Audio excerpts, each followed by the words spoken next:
So if I'm gonna All right. dude, I'm gonna fucking. And we're back. Ooh, hey everybody. Hello.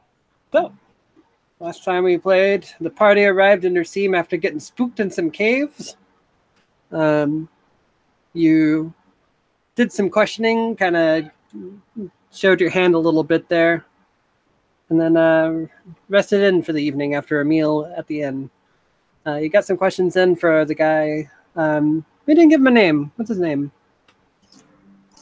Oh, the guy we got the mission from? Yeah. His name is Escoffier. Scoffier? Escoffier. Escoffier. Right. Are we good with that? I'm just gonna no, give him a different name. Albarest. Albarest? Okay, I'll take Albarest. That's more fantasy. I'll tell you what, it's because Scoffy is someone I used to know online. I was just like, I could not divorce it. Yeah, it sounds very close to, yeah. If you punch me in the gut, I'll spit out a fantasy name. All right. They're still around in BGT, but I'm pretty sure they're very unlikely to see this anyway. Yeah, I just also, it's my own personal thing more than anything. Framped! Framped! Yeah. Albarest, but yeah. You met with Albarest, who spoke of his aunt who fell under the sleep sickness. They gave you some list of other people or families that have been affected by it.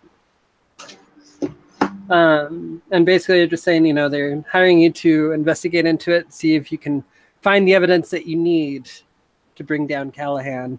That you might be able to get some more clues throughout the village, but be careful who you talk to, as it does have eyes and ears everywhere. Even on the doors. But if you're looking for the most damning stuff, surely you can find it in the manor itself. Oh, yes, and getting in there is going to be interesting. Part of the fun! Yeah. We got to see how to get in there. But we awake in the morning with everyone gathering everything they need together for like a good breakfast. Do people like wear their armor all the time? Do you sleep with that on? Do you go downstairs for breakfast wearing your armor, full gear? I don't and wear everything? armor. Yeah, you don't. You're in your same ratty old clothes. Hey, you probably got some new clothes, don't you? Nikobar does not, because... Oh, I guess Foam technically doesn't have armor yet either. You got What? your wears, disguise, Gertz. Yeah. I think that Nikobar. Jarkles. Oh, sorry, Nikobar. I just take my armor off and neatly fold it beside me when I go to sleep or don't use it. Okay, and when you wake up for breakfast, is it like the first thing you do when you wake up in the morning, like when you're preparing your spells? By the way, you should do that. Okay. You do that during breakfast, basically. Like you're sitting out with your book and you're kind of like communing with Iz while you're preparing your spells for the day. It says 3 slots remaining, but it says 2 total. What does that mean? So, 1 second. You currently only have 2 spell slots as far as your thing goes, but if you remember, you got that like extra boon for Iz. Oh, that's right. Yeah. But part of that was you promised Iz that you would give to her a being of great knowledge in return during your mission right now. Mm-hmm. And let's see here. Okay. You have, if you remember with your spells prepared, it's your cleric level, which is level 1, plus your wisdom modifier, Okay. which is 3, so you can memorize 4 spells. Okay. And memorizing means that I would just like have those spells. It wouldn't take the amount of time to cast it, or what? So what it means when you prepare a spell is that is on your spell list. Like that is a spell you can cast. For a cleric, if you want to cast a ritual spell, you do have to have it prepared. Mm-hmm. As well as like any other spell that you wish to take. That's usually why, if you remember, because as a warlock, you have spells also through that. Right. And those spells are always prepared. So you need to keep sure like which spells you have as a warlock. Okay. As well as your domain spells. Mm-hmm. Like I believe what Identify was a domain spell. And I believe Charm Person was a warlock spell. So those spells are always prepared. I don't have Identify. Yeah, you do. It's at the very bottom of your first level spells. Wait, hold on. So does the red dot mean it's prepared, or does that mean that it's I know it? Red dot means that it's prepared. Okay, so all these spells I know. Right. But Okay, the ones so- with red dots are prepared. Ah. You should be able to prepare 4, and then on top of that, you have all the spells that you know innately, which is like Identify, Charm Person, and whatever else you chose. Okay, so how if I only have 4 at a time, how do I have like 6? Well, we're just kind of going over that. We probably should have discussed this a bit more since you're playing a cleric.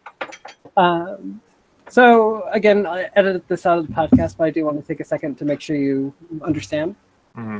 So I think the way that we have it set up here is that Command, Charm Person, Expeditious Retreat, Identify, and Protection from Good and Evil and Good are spells that you always have prepared based on the fact that they're a Warlock spell or based on the fact that they're a domain spell or otherwise. Okay. Shield of Faith and Up are all your other spells, which you have to decide which ones you have prepared. Okay. Weird thing is, I'm not seeing the thing from before where you could just click it to say it's prepared. Yeah, I don't know where that is. Oh, you just click the dot now. It's an update. Cool.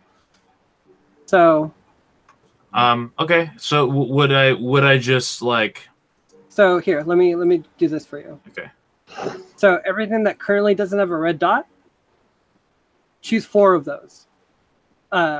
Ignore the second level spells. Gotcha. Okay. There. Solved. Okay. Solved.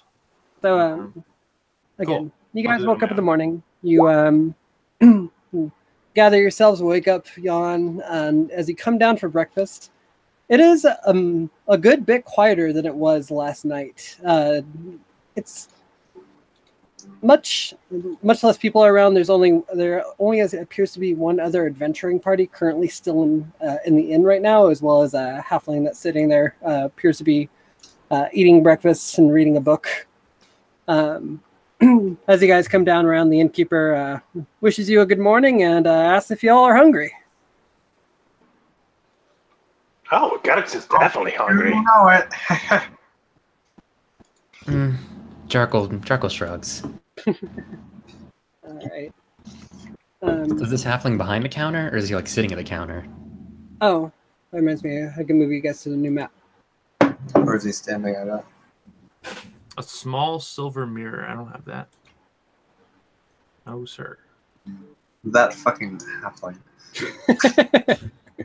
Fucking the hooligan from Majesty. Some familiar faces here.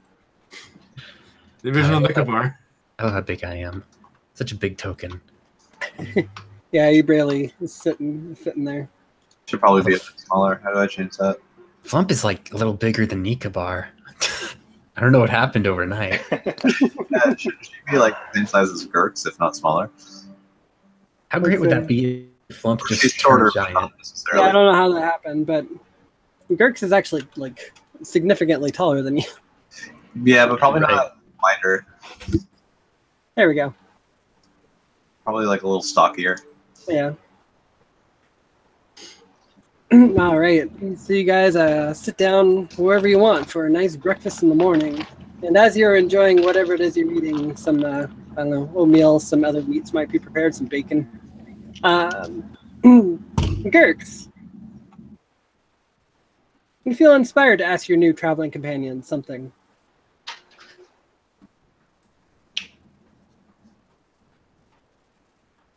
Garrix imagines. Oh, no. Oh, no. But he's shy. Gurks is shy. Speak up, Gurks. Yeah, you guys hear me? Yeah. We can hear you, yeah. No, we can't. Are you talking now? Hello? Yeah, we can hear you now. We can only hear you to confirm that we can hear you.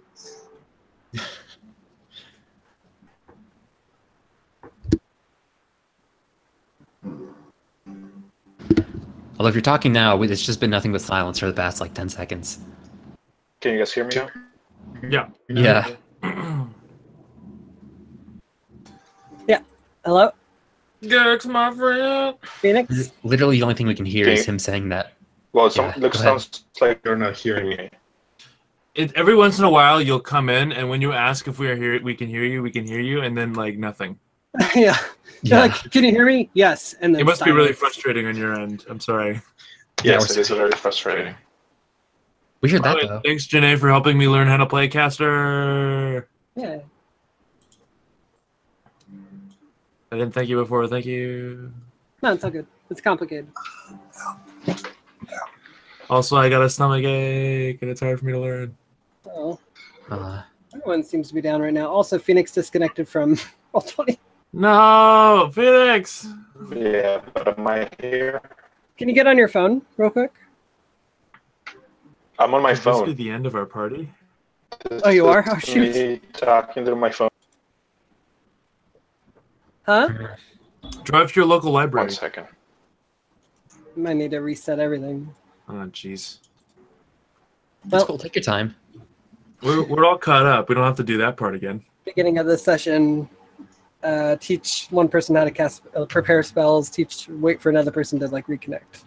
So I chose a few. Do I just mark them with red dots and then move on? You click the dot on the left, and then those are your spells for the entire day. Yay! I went with good RP ones. Okay. So you better get ready. For sick. Tummy ache You better fun. stand back.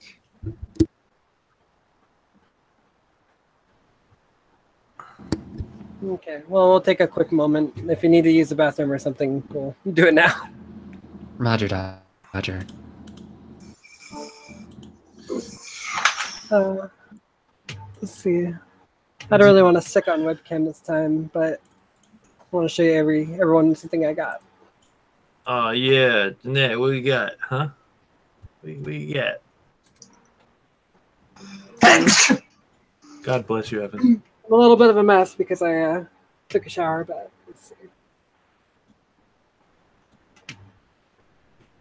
Aw, All right, can you guys hear me right now? Hi, Yeah, we can guys. do that.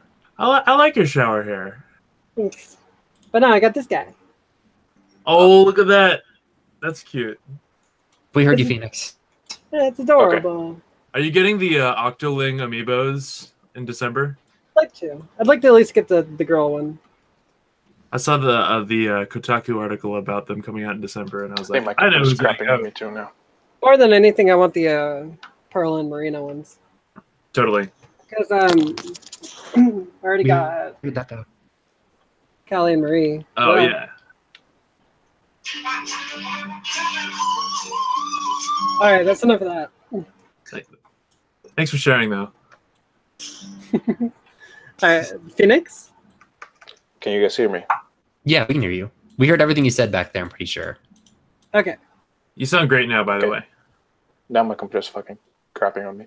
Anyway, I'll just look at Nico's screen. And Evan, you're there, right? Okay, cool. We're all here. Shitty flute.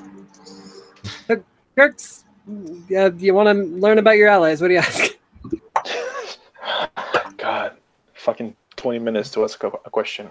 The whole time Nicobar's just been like looking at you like confused, like what do you What were you on about now? I'm just gonna turn on my computer. No, the whole thing's not reacting. So I guess Gerx kind of looks around the table as they're waiting for the food or whatever, and he starts talking. He's like, "So, Galaxy imagine most of you have decided to go traveling because you want to be better. How are you doing that? What are you trying to get better at?" Is that directed at anyone in particular or just everybody? Everybody. The table. Hmm. Nicobar waits for everyone else to answer. I don't know if I want to really need to get better at anything, but I just want to spread the joy of my music to all those that are around to listen. In fact, I could sing a few bars if you guys like. Jarkle's close enough to like cover her mouth, so he does that. We don't want to draw. We're here on a stealth mission. We don't want to draw attention to ourselves like that. The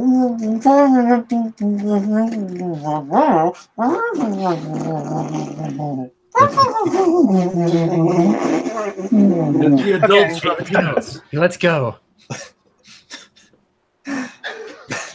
Okay. I'm just here for power, quite frankly. We're here to spread our religion. I don't mean to speak for Nikobar, but we're just here to spread the good word, I guess. That's a weird way of putting it. But we're here. That's what I'm doing too. Jarkle smiles kind of mildly and nods his head, but disregards you all the same. Nikobar's kind of playing with the dining utensils and the things in front of him, kind of like idly. And kind of like when Jarkle said that he was here with me to spread the religion, I kind of look up and I look at him in the eye, like he kind of knows. I'll type this to you in a bit. Okay. But You gonna send it to me too? yeah, sure. Sorry. Yeah. And then so then I look over at Gurks and say, yes, we're here to spread mainly to see if any were willing to join the flock, and if not, we will convince them that it is the right choice, as I've shown you in the past, and you certainly look like you've been touched in some way. Kirk wonders for a second, and he just starts.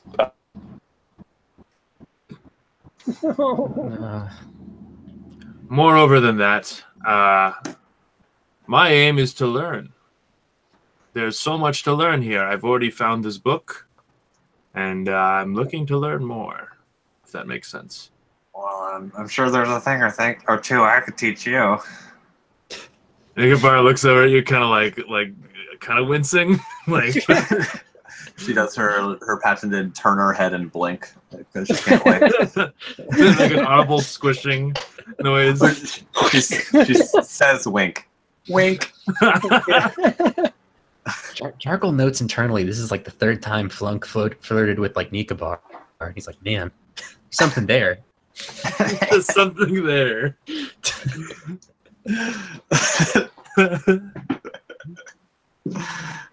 He doesn't say that though. He just thinks it. I'm gonna do the RP thing real quick Okay, go ahead. with both of you guys. Okay. Jarkle turns to Kirk. So, what are you here for? Do you have any sort of goal you're moving towards? Phoenix. Well, you see, when the Galaxy uses magic, weird stuff happens sometimes. People fly into the air, things fall into Gerx, sometimes bubbles come out of people's mouths. So Gerx just wants to be a better sorcerer, so that weird stuff doesn't happen to Gerx. Oh. Jarkle nods, confused.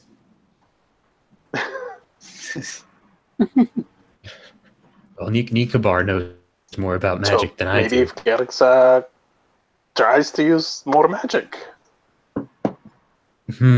What? Hey, nothing wrong with that. Well, depending. That none of that sounded particularly good. Actually, I wouldn't say there was nothing wrong with that. But you're free to be yourself. Which showing off. I'm gonna roll disadvantage on juggling with Mage Hand. What are you juggling? Our cups. Jarkle reaches for his and is like, "Oh, okay. No, it's fine." Okay. Go ahead and roll performance with disadvantage. Oh, good. Okay. So, Flumdunk, you're I don't know, you're feeling saucy, you're feeling peppy in the morning as you usually do. You decide to have a little fun as you want to entertain your new allies with a trick. You using your mage hand and your hands together, you begin kind of juggling, and you do it like once or twice. When suddenly, like 1 to 2 of the glasses just kind of fall on the ground and shatter. And she does like a da da da. And like arms, like. and Nikobar, you notice the innkeeper behind her like wince, almost audibly winces. Was that supposed to happen? Is that how it ends? Sorry, I was typing. What did you say? About Dunk was juggling and dropped the glasses and they shattered. Okay. Oh shit!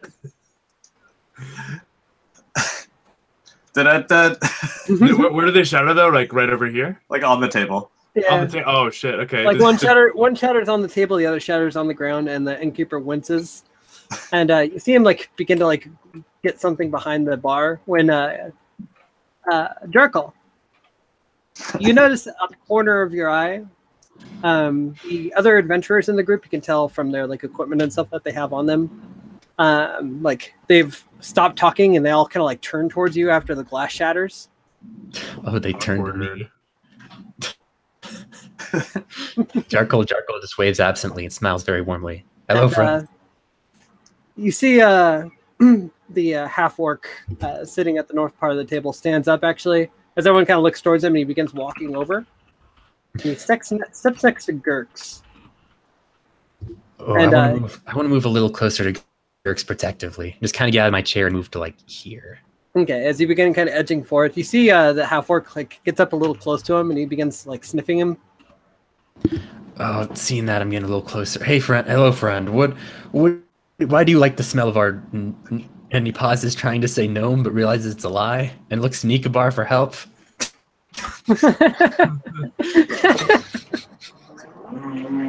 As you can see, friend, our comrade here was trying to learn how to juggle, and clearly she's not very good. But we apologize for the noise. And the half-orc kind of standing up, he hasn't taken his eyes off of Gurks, and he says, I know a goblin when I smell one.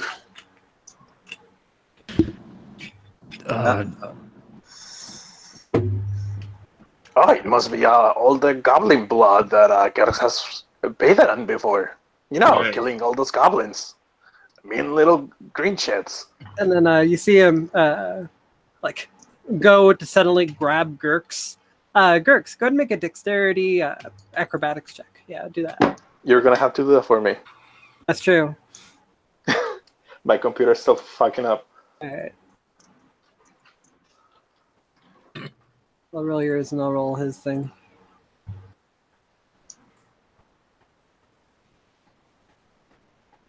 Okay, he goes to grab Gurks by the collar, but Gurks, you're quick enough to like duck out of the way, and you go towards, I imagine, Jarkle. Yeah, probably behind me. Jarkle kind of steps forward and says, friend, I don't see why you have to accuse our other friend of this sort of nonsense. I can tell you plainly, he is a colleague. He can be trusted. And Jarkle reaches to like pat him on the back or the shoulder. You see that he's like almost barely paying attention to you, as he seems to be like almost like trying to like stare at Gurks, even though he's like hiding between your legs or behind you. Yeah. And you see a couple of the other guys from the table begin to like stand up.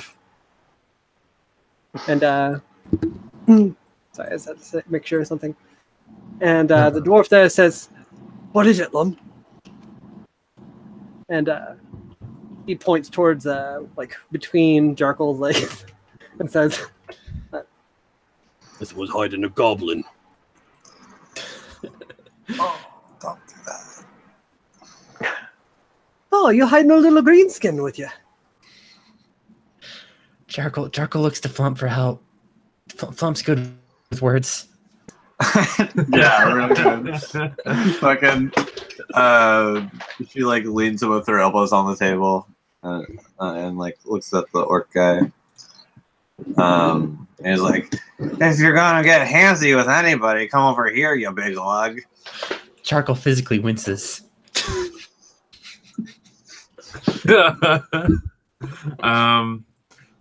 What should I do? Okay. I mean, does he have any reaction to that? What'd you say again? If you're gonna get handsy with anyone, come over here, you big lug. Make a persuasion roll. Shit. Let me turn off this.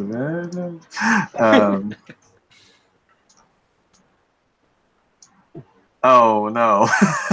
Yeah. What do you roll? 5. Give me 1 second.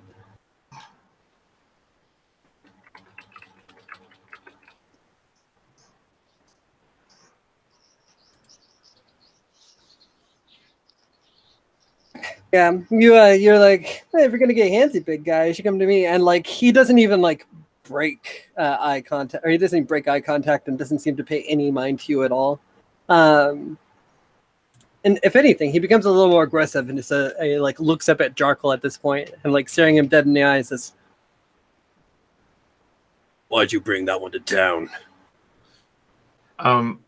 Can I real quick? Can I use command to convince Gurks that he is a halfling and that he can speak common? "No, command doesn't do that. Okay. Read the spell description, buddy."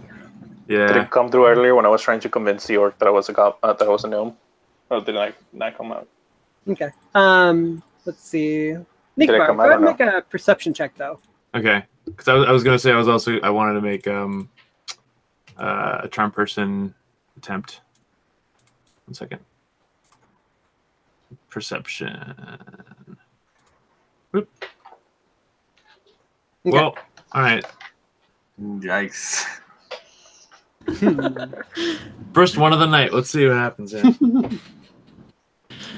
Huh?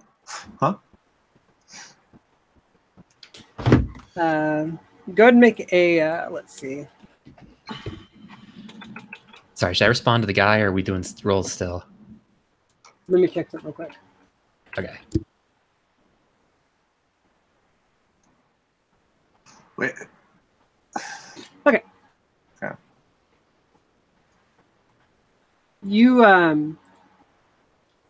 You're distracted all of a sudden by the sound of like this noise on the table as you see to the southwest of you, the halfling that's sitting at the table there just like pulled out a big bag of mushrooms and just poured them all over the table. Nice. And you're like, what the heck? But I still need you to make, what was it? Which dude poured the mushrooms out?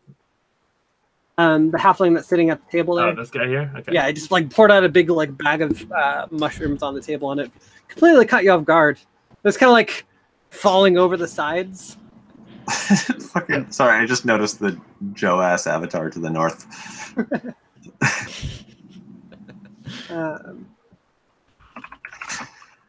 Wait, which one?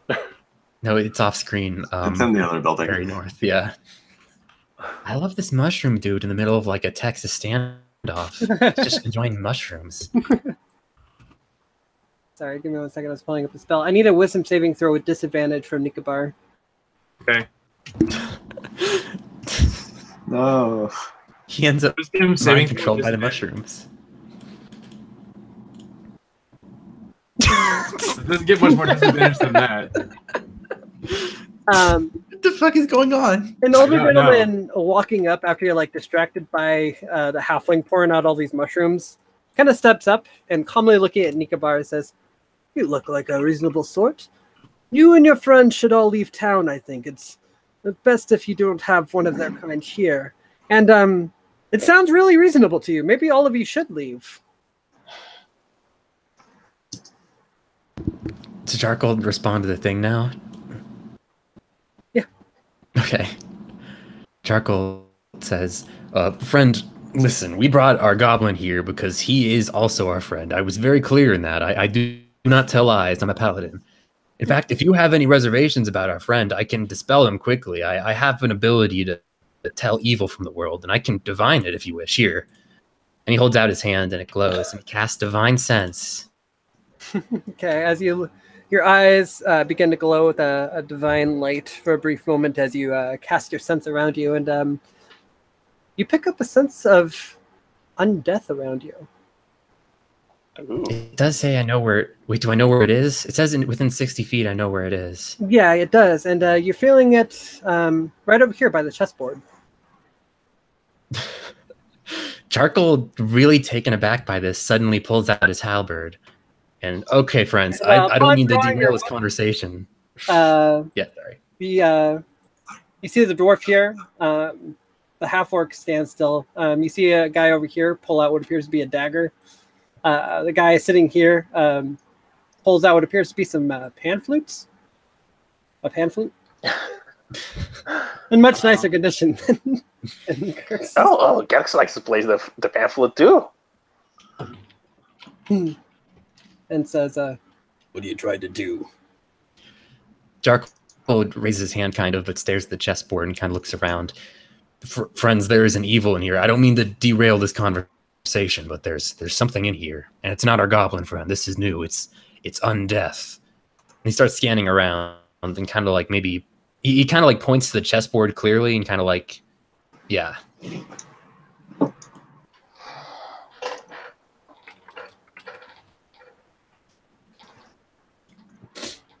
okay. Yeah, he doesn't seem to make a persuasion check actually. Listen to that. Okay. I'm good at that. I'm great at that. I have a 1. Good. Hope you don't roll a 1. What happened to the dice today? The fuck's going on, guys? Mushrooms! Get your mushrooms! Yeah. We got shiitake, we got portobello, we got maitake, we got oyster! Yeah. As you're like saying that and pointing over there, you see that it's like his the half-orc himself like goes to a battle axe on his side. And everyone seems to be tensing up after you say that. But then this halfling begins like yelling out he's selling mushrooms and other such things. And yeah. He kind of like gets in between you guys as he kind of puts in between, holding up a mushroom between you and the half-orc. You look like a white button man! Ha ha! Oh no, what happened here? Mushrooms for sale. Mushrooms. Maybe a Cremina would be up your alley. Can I roll? Flump Dunk like hops over the table to get to the mushroom man. Yeah, I think Gerx also immediately runs to the mushroom man. Circles immediately, like no sudden movements, no. Gerx pulls out a golden coin and runs towards the golden man, the mushroom man, and immediately is like, "Oh, how many mushrooms can Gerx buy with this?" She does the like cop car slide across the table. Ikabar's suspicious AF. Yeah, you also still feel convinced, Nikobar, that you and your friend should be leaving this town. That sounds like an excellent idea at this point. You feel extremely compelled that that's the case. After the old guy suggested it to you, you're just like, yeah, we should probably all get out of here. Could I like roll perception to try to see something undead? I know it'll be with disadvantage because these mushrooms are so engrossing. So. I mean, with your divine sense, you got a good idea of what was there. Go ahead and make a perception check, yeah. Okay. Where? Oh, there it is. I'm good at this one. Yeah, you feel pretty convinced that it's over there, but as hard as you like are staring over there every so often, peeping these like really tempting mushrooms,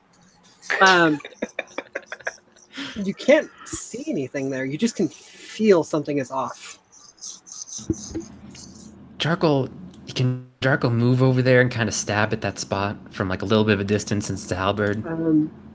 So before, or like as you begin to move, right, like, the half-orc, seemingly uninterested in the mushrooms, pulls out one of his battle axes off of his side and like kind of holds it to his side and says, I thought I told you to leave. We can have a problem here.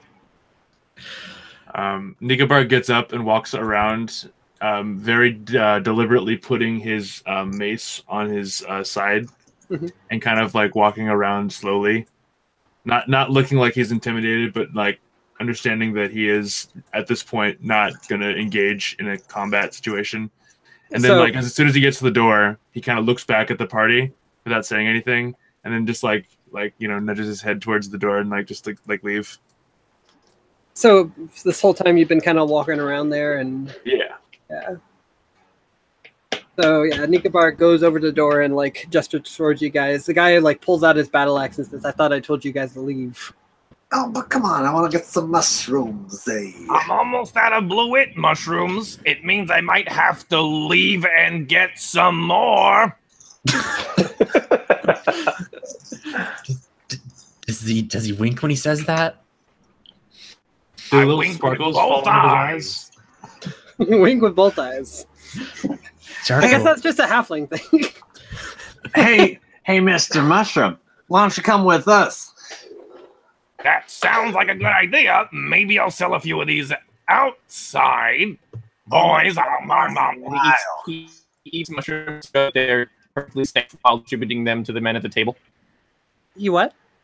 He eats mushrooms to show that they're completely safe as he distributes them to the other people at the table. Okay, you start putting them on the table to the north of you, and all the like guys sitting or like standing around that table kind of like look at them for a second and then look at you. That's kind of like, what? boy, first taste is free. Make a persuasion roll. Okay. Mushrooms always free. Remember, on your character sheet, you can click persuasion. Right. I still got mushrooms. So I guess since no one's leaving, Nikobar is just kind of leaning up against the wall. He's like, all right, guys. Ooh. Okay. I'll say that Pipper and Damien, the guy with the pan flute and the guy with the dagger here, pick up 2 of the mushrooms and like bite into them. And they're just normal mushrooms. Yes. Okay. And I'm looking at. Hey, flute boy, I'm gonna recommend for you a black chanterelle. I haven't heard of one of those. What do they taste like? Well, why don't you find out, big man? And I put one in my mouth and pop one in his mouth. Yeah, he takes a big bite. He's like, wow. How much for that? How much you got? And he pulls out his purse. And while that like conversation is happening, half orc is like raising his battle axe. I'm trying to. Jarkle puts his hands up. All right, we're leaving. We're leaving. And he kind of like scoops up the children, Flump Dunk, Gurks, gets the kids back in the van. You are not Val. There has to be at least one Val per kid.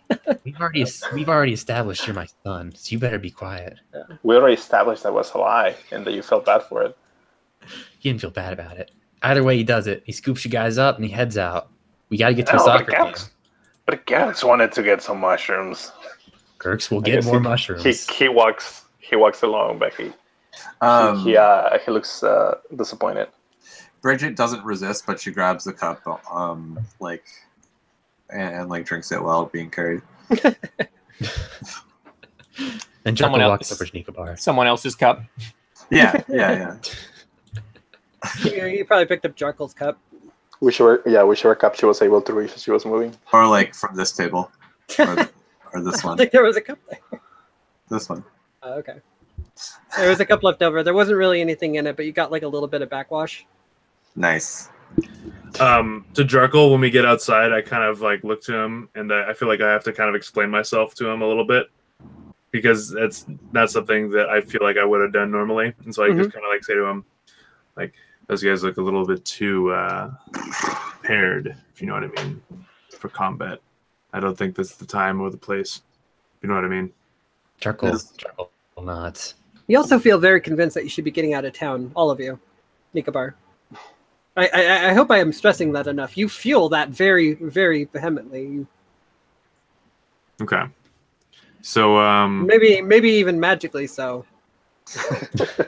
Listen, we all realize that old man is weird as fuck, but we didn't pick up on that. on my way out of town, There might have been some subtle spellcasting going on there that called for a wisdom saving throw. Oh, no doubt. Oh no, everyone out of character, absolutely, 100%. Yeah.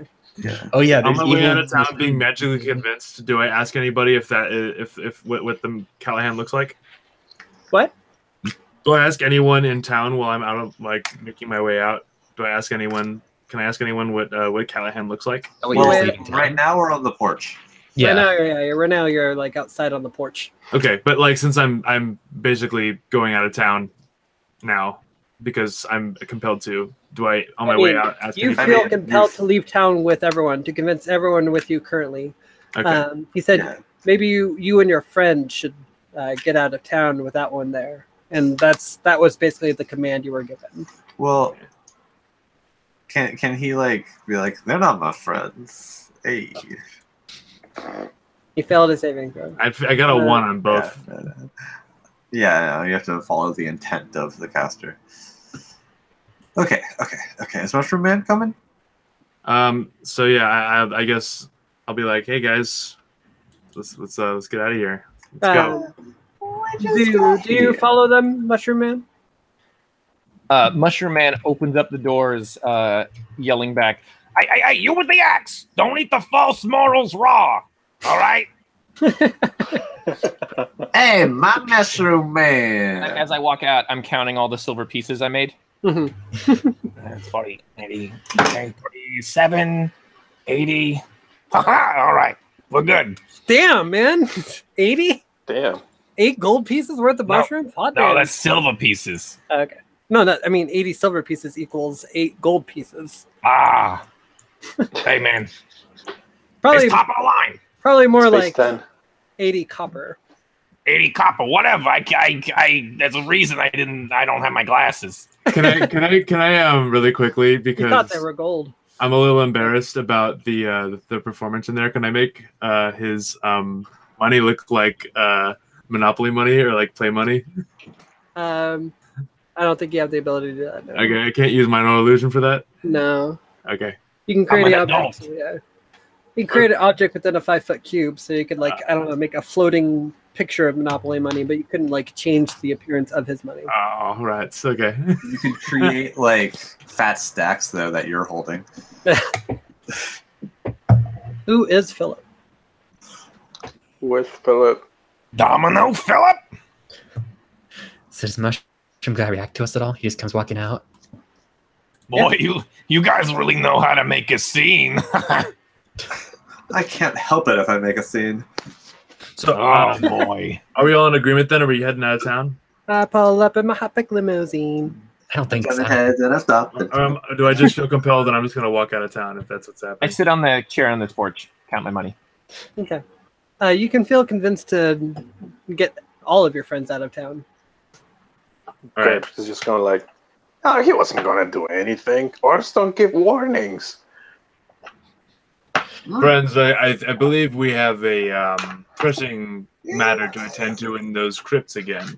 Gerxie, what we talked about, making sweeping generalizations based on people's race. That's a big no-no. Jarkle is just not putting up with any of this. Wink. Walks the I just mushroom. don't remember that conversation. So what was that a coded message when you kept saying leaves over and over again with emphasis? We also speak in secrets, so That was a code. You speak in secrets, huh? Jarkle Boy. said, no, we don't. The 4 of you weren't even there 10 minutes, and you had the whole bar's attention. It's my Awesome. job to sell shit, and I couldn't even get him as quickly as you did. Y'all are a bunch of clowns. Clowns are fun. Why don't you go and describe yourself real quick? I've got every part of my clothing, looks handmade and not to a particularly high level. All of it looks like it was knitted by an amateur. I'm gonna Now put who's it, a clown? I'm gonna put it first of all rude. I'm gonna put it in knuckle crackers. Yeah, there's the drawing. Oh, it's a fucking South Park character. I have so many questions, but I'm gonna wait until the end of all of this. Maybe they will answer themselves. And as I talk to you guys, I don't stop from counting my money and all of my mushrooms. By the way, we said this guy was a halfling, right? Yes. Okay. Excellent. Jarkle does not respond to this. What? You never answer the cards. How many can he buy with one of these? And he shows a gold coin on his face again. Oh, God, I'm gonna have to get another bag. A bag? Listen, I go around, I go peddling mushrooms for admittedly a higher price than they're worth. The mushroom business is hard. I'm having a real hard time. You got a name, Hunky? Okay, whoa, pump the brakes, kid. Hey, all I asked was for your name, darling. First name Silk, it's all you can get. And look at my name tag. No one else can see it right now. First name Silk. I'm covering my name tag. Oh no, it's right below me. Shit. Hello, my Walmart. Hello, my name is Silk Smallfoot. Boy, the illustrious Flump Dunk. I've been looking for other means of income. It's hard to feed 6 kids. Oh, 6? Yes. Ew. Well, okay. Deal breaker. Would it be possible if I were to use detect magic to see if that person used magic to convince me? Why would you have to feed 6 kids? Just teach them how to hunt. You know, like everybody else does. All right, listen. No way. Listen, my family's a long line of hunter-gatherers, and mushrooms the best bet we got. He holds his arms out, like he kind of holds his arms out, his wingspan. Do I look like the kind of guy who can go out and make a good living hunting? Hey, Janae, does Nikabar seem like frazzled in any way? Yeah, he seems kind of anxious to get out of here. Like he's also, what's with that guy? What's with Bowl Cut Boy? Looking around, and he's like, I don't know. He seems like he's like ready to move, a little jumpy. Nikabar, as far as like casting detect magic to like see something happen, that's kind of metagaming. I'm gonna be honest. Gotcha. Okay. Like you filled your wisdom savings through so greatly that you have no idea that magic was cast. It's just like it's almost natural that you feel like, hey, we should get out of here. Gotcha. Okay. Nikovar, why are you so shaky? You never like this. You're usually calmer. Only because rallying all these kittens to get out of this town is becoming very challenging. Is that what he says? Everyone is constantly like trying to get this mushroom guy to sell the mushrooms in town, and I'm trying to get everyone out of town. And I want to see if I can maybe do something about this. Are you saying the same character? Call him sourpuss. No, I'm right now. I'm just trying to like, say out loud to the party. Jarkle asked that character. Okay. What did you ask, Jarkle? Oh, he just asked what's up with you. Why are y'all shaky? I don't know. I just think it's a better idea if we get back to what we were doing outside of this town, back in that cave, maybe. Wait, back in the trap cave where we thought we were pretty clear we were going to die to some degree? Stop it. I don't know what if we I said. were. Something occurred to me, and I think it's a good idea if we checked it out. Are we finally gonna open that tomb? No, well, I don't know about that. Oh, didn't we come here for some reason? We do have this map for all of the people who fell asleep in this city, and maybe this mushroom man can help us. Say, are you familiar with the local, what's around here? What, me?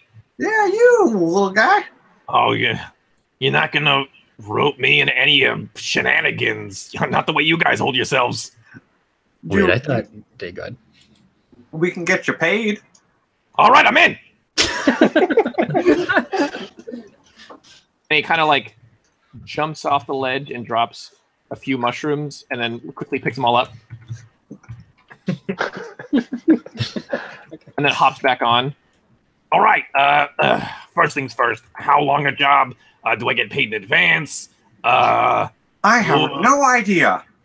All right. Obviously, He kind of shuffles between Flump Dunk and Nikobar to Jarkle. hey, listen.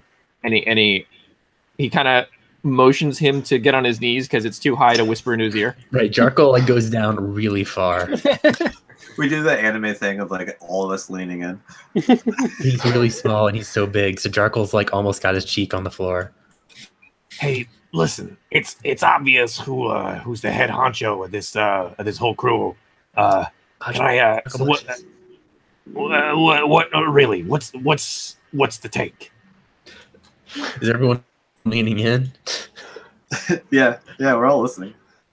You're saying that, like, as- I don't Nicobar know. doesn't give a shit. He doesn't want to. He Yeah. doesn't want none of this. Flumtuck still has no idea what's going on. Wait, Janae, what'd you say? I was just saying, like, Silken, are you just saying that like directly to Nikobar, or are you like saying that to everybody? Like everyone's leaning in, but you're saying it to Nikobar. Oh no, I'm I thought saying you it to were saying that Jarkle. me. Oh, you say it Yeah. to Darkle. Okay, I can't move my pog in that area, Okay, so I'm like trying to do the closest. There, for has sure, for that. sure. First I'm like alt. on Yeah. on his eyeball, slash shoulder.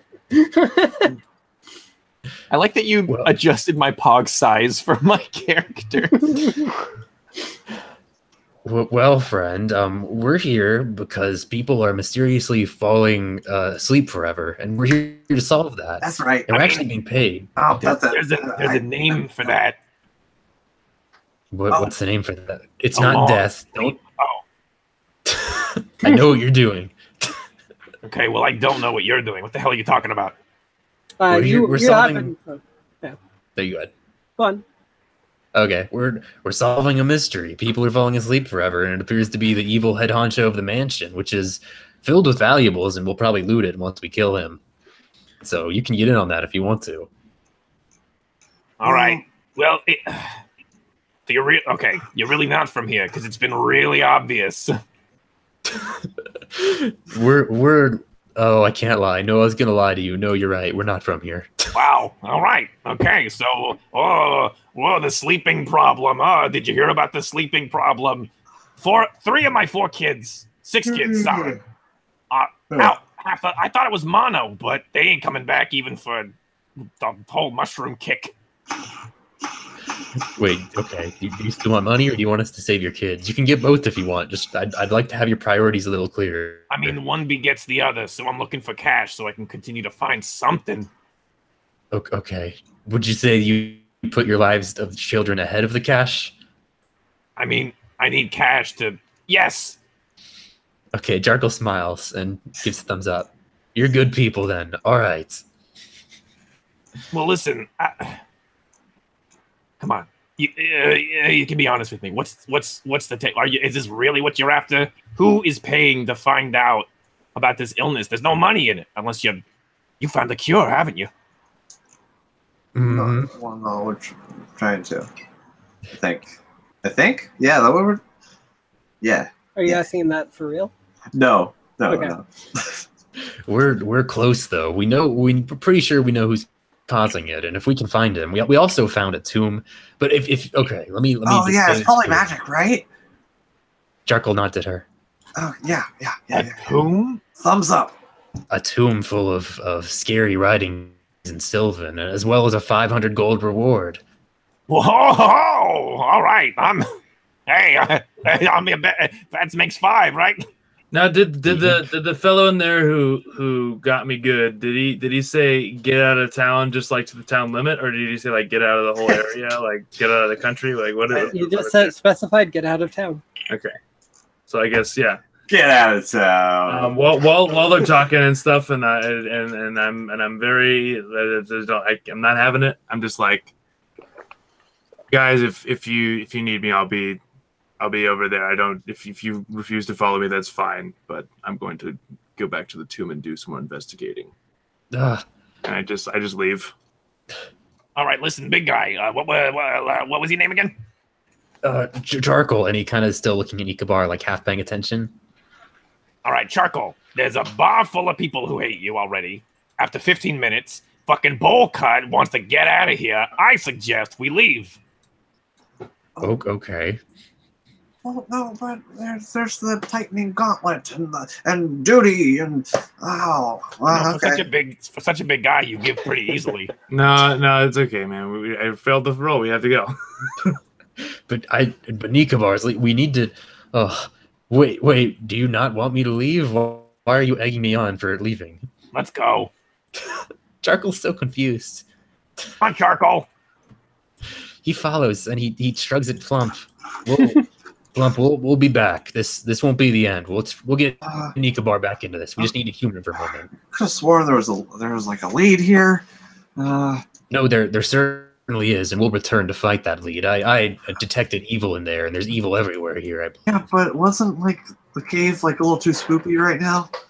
You're entirely right. There's literally no reason to be there. We'll just go there with Nikobar and calm him down. Where are we going? Are we walking and talking while this happens? I don't know. Are you? Do you follow Nikobar? Because apparently he's leaving no matter what you're doing. I'm definitely following Nikobar. Yeah, we're like West Wing walking and talking. Okay. I'm an NPC. It seems I can't convince you guys with words, so I'm just gonna leave. Right. Okay. So you guys decide to follow Nikobar as he ends up leaving town and is heading out. And Jarkle kind of trots up to reach to Nikobar as we're leaving and says, "So what is your plan exactly? Why are we doing this?" I turn to him and kind of nervously because I don't really know what came over me. I was perfectly content to stay in that place for whatever we were going to do there and just relax and drink something and eat something. But I just felt the unrelenting urge to leave. Yeah. So I just kind of look at him and say, it's about the time that you step outside of the town boundary with everyone else. You stop and you say, you don't know why you wanted to leave. Kind of caught you off guard, but you kind of think back to what the old man said about you and your friends leaving, and you think it might have something to do with that. You know how it is. You're at a party for too long. You're not kind of not feeling it. You're just like, I don't want to be here. So instead of telling Jarkle that I was played by a skilled sorcerer, I kind of tell him what was I gonna say? I tell him I needed time to think. I need some space to think. I needed to walk. That looked like a situation where there wasn't much time for that, so I needed some distance. You know what I mean? Oh, okay. Where did that come from? You've never been this compromised before. I've known you for so long now. There was an individual there who I believe has a very persuasive nature, if you know what I'm saying. Now, Janae, I'm not sure if this is metagamey, but that old man does have glowing yellow eyes and white streaks in his hair. He looks like Dracula as fuck. I literally detected evil, and then this Dracula fuck walks over and then scares Nikobar. To be honest, I thought that's who you were detecting. No, you didn't notice anything coming from him. Okay, but I can't put together man. All right, no, that's fine. Make a intelligence check. Make an Arcana check. Me or Jarkle? Jarkle. Okay. That couldn't be anything. Yeah, you're not sure. Okay. Can I think on it now that I'm outside of town? Sure. Make an Arcana check. Okay. Maybe I'll get something that's actually a good roll. Nope. There's 4 ones. 3 of those in a row. I'm getting them all out of my system. Yeah, that was 3 in a row. Wow, good thing you're not dying. I mean, statistically speaking, he should be able to get nothing but good rolls after this. Shit. It's fucking amazing. Good thing it's not combat. Yeah, I've successfully gotten such good rolls up until this point with this character, and now I'm getting all critical failures. Got 3 ones in a row. It's role-playing wise really frustrating because I'm trying to figure out why he would do these things. Yeah, so as you step outside of town, you kind of try to figure out exactly what happened with you and what went on. But oh my god, I'm on my computer. Your thought process is distracted and completely thrown out by the sound of mushrooms being chewed or crunched. It's so good. That's he would be upset by audible squishing noises like that. Joe, you're too in character. Stop it. What? Well, you want some? No, I'm fine. Oh. So earlier, I was trying to convince the Earlier, I was trying to convince the orc that I was a gnome that was just bathed in goblin blood, but I don't think that came through. So, oh well. I heard that. Oh, I heard it. He didn't believe Oh you. yeah, no, we definitely heard that. Didn't go. Did not fly. He didn't seem to be very convinced, I should say. So do you feel like going back to the? How do we feel about going back to the town now that Nikobar has? He kind of raised his eye. Now that he's gotten calm. If we go back to town, we shouldn't go with this current disguise that Gerx has on now. It's not much of a disguise anyway, if we could even call it that. I agree. I thought it was pretty good. They're going to recognize us if we go back and they see us with this. Yeah. I mean, they'll recognize us either way. I kind of stand out. I don't stand out at all. But she's like teasing her hair. Well, Charcoal sighs. This is a predicament. Well, maybe if I just went in alone, they'd be a little more hospitable. Or we Charcoal back in the dead of night. Charcoal like raises a finger to his eye, like his like chin. Or if you came back with your husband, and he looks at the mushroom dealer. No, thank you. Yes, thank you. No, thank you. It's part of a disguise. You won't adopt the children. They won't be yours. Why's it gotta be the mushroom boy, hey? Are you hearing this, Silken? What's that? Yeah. Sorry. Yeah. Did you just hear the plan here? Repeat that. No. Yeah, you guys repeat that, what you just said. Okay, we were thinking of having Flumpdunk go in as disguised as your wife. And Flumpdunk wasn't into it. Go into the tomb? What? No. Back into town. Back into town. Gotcha. Flumpdunk wasn't into it. The plan is you guys just want to go back to town? Yeah, pretty much. But with a better disguise. But with a better disguise? Yeah, right. We're gonna pretend to be married. I was sort of thinking also that we could just go back in the dead of night. That's really not gonna work. There are enough people here that know my wife and I. So if I show up with another wife, that's suspicious. Well, that makes sense. I don't know. I assumed you were a single father, because who would want to stick around with you anyway? Thank you very much. No, I am not. Damn. I didn't expect Flumpdunk to be this vicious. Charcoal sighs. Well, okay. I guess our only plan is then to go into town at night, as Nikobar suggested. However, unless I were to sneak you guys under my mushroom cart, and if you can stop making a ruckus for, let's say, I don't know, an hour, then maybe we'll be able to get something done. Wait, I can play your husband. Oh boy. No, hear me out. I don't even know how you got this far. Nikobar's head is in his hand because we just went over the fact that he's married to, he has a wife. Like, he's not a polygamist. I've got a wig. You've got a wig. So you can be my wife. Oh, do you really have a wig? Yeah. How am I supposed to believe anything you say? Here, I'll pull out my wig. Hey, Charcoal, does she really have a wig? Charcoal nods like solemnly. And she pulls it out. She just pulled a wig. That's up to y'all. Why don't you describe the wig to us? Describe the wig to me. It's got like, you know the like wig that little Gideon wears? That's all like curls. Like a pompadour? He dresses up as a girl. Oh, gotcha. Is that a thing that happened? Am I making that up? Little Gideon, is that what you said? I thought maybe I'm making this up. I don't remember any point when little Gideon was a girl. Maybe I'm just imagining his his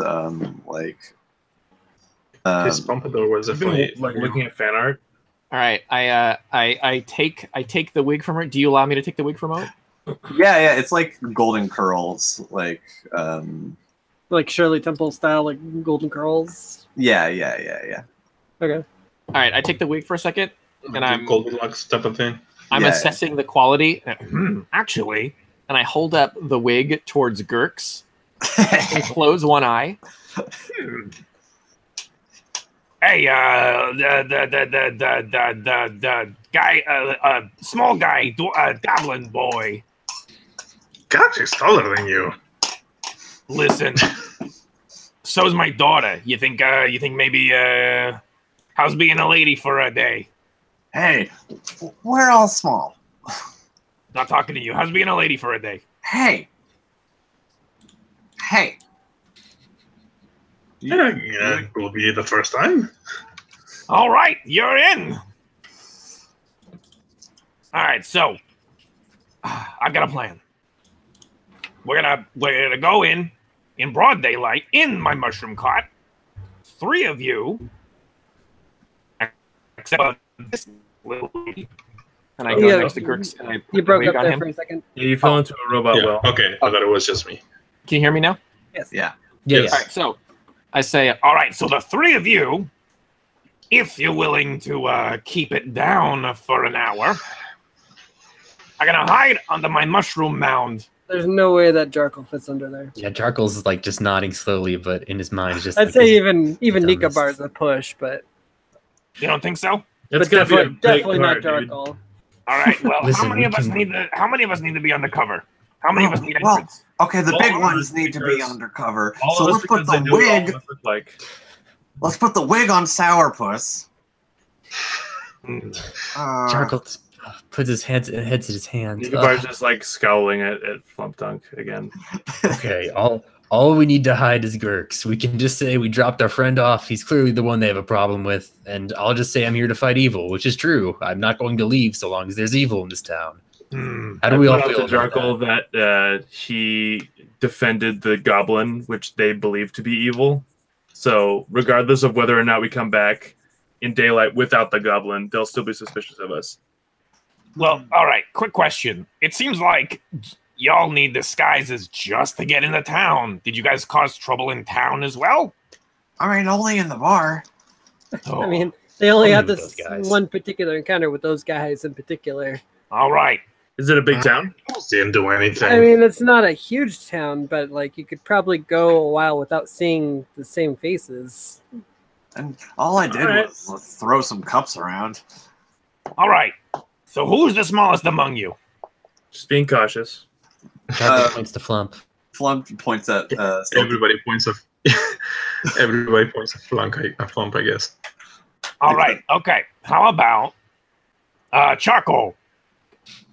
You're gonna be my temporary bodyguard, okay?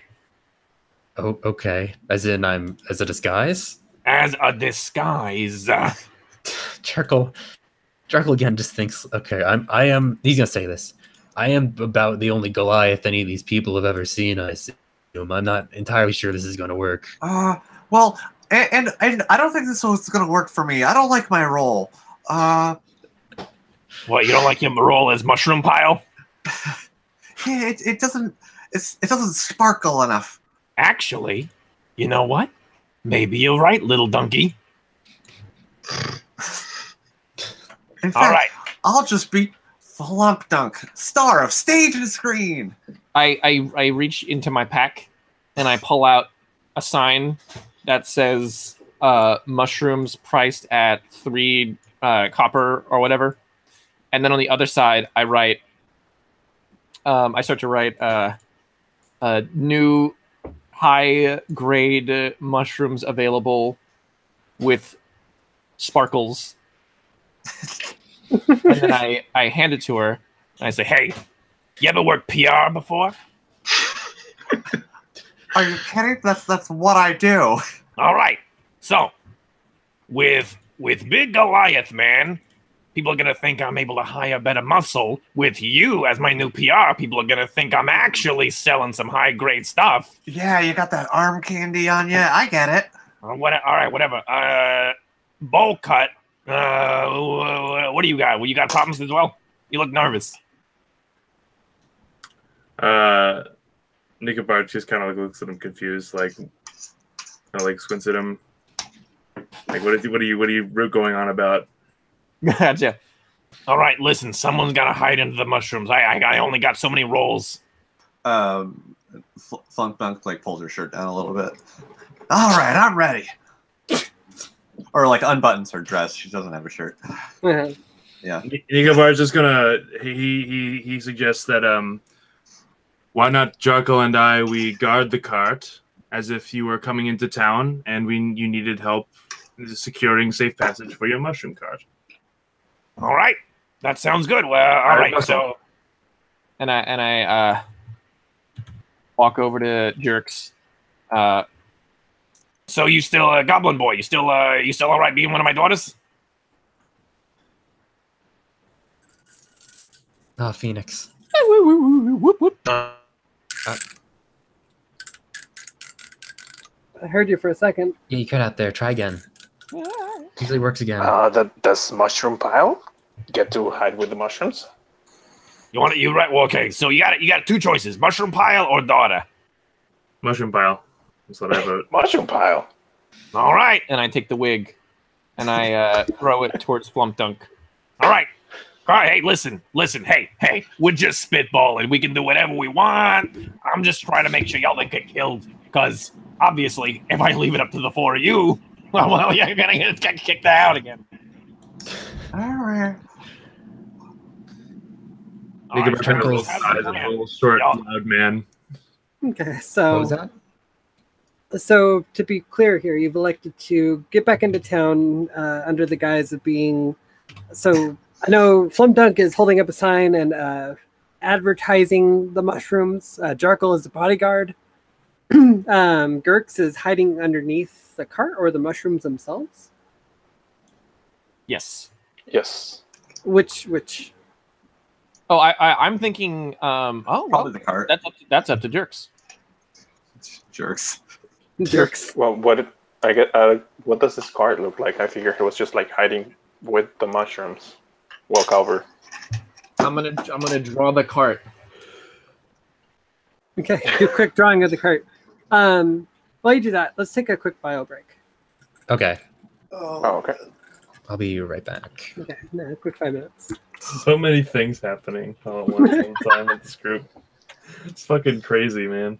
Game's going all over. For real. Like, when the fuck is this gonna get somewhere? We've been in combat once. Oh yeah, that just bashed in some zombies. I don't think could have stuck with the two. No. So I was trying to go, but it's okay. We'll just go back into town. Everyone Garrish has to wanted to go check back out- into town. Oh. Garrick's wanted to check out the tomb. Everybody else was just like, oh no, we still have a lead in the town. Don't open the sarcophagus. I said that originally just because I thought we'd be able to find something else related to that in the town. But it looks like it's just an NPC town. I don't know what to do here. Well, okay, so there's the Order of the Gauntlet that we're supposed to be meeting up with at this bar. Which we can't go to yet until these people leave.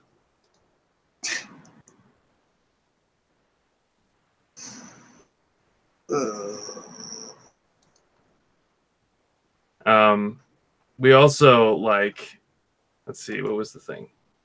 So what's the hurdy-gurdy, like the hill, the Etten that we also have the bounty for? Is that related to this in any way? Probably not, right? Fucking who knows? It's probably a way to approach Callahan since he was offering a reward. Mm-hmm. Oh, it's for oh, that's right. Okay. Cool. All right. Well, yeah. I say we spend as little time as possible in this town and then move on to the crypt.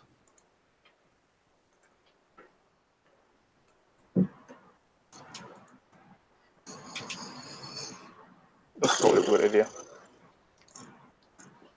Alright, out of character. What were we supposed to do here?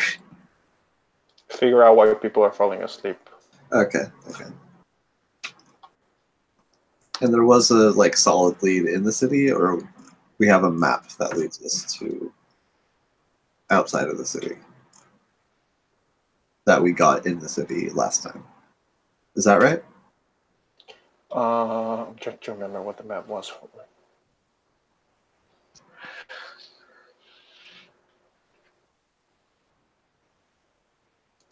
Who got the map? I feel like I would have gotten it, but I don't think I have it. Let me see.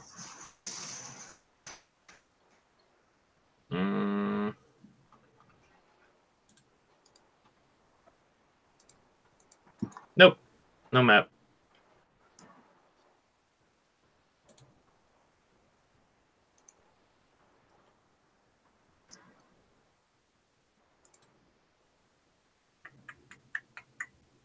Fucking hell. Oh, fuck.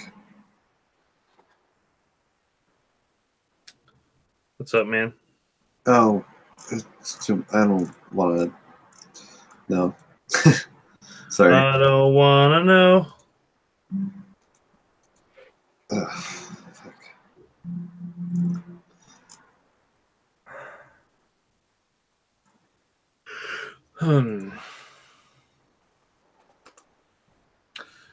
Oh yeah, that's at least none of those ones were in combat. Yep. See if I can make another shit roll. Could always charge us out of the way. Yeah, there we go. What if you roll? What if you roll a 20? Looks like I rolled a bunch of ones already, so there's no reason I can't roll like high ones over and over again.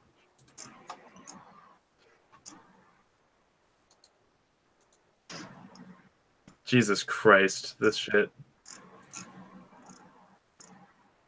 Are you fucking kidding me? There we go.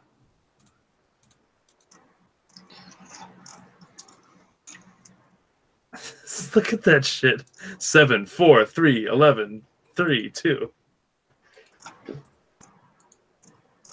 It's hard.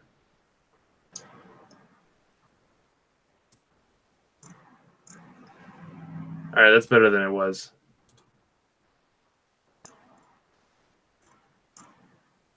We're getting somewhere.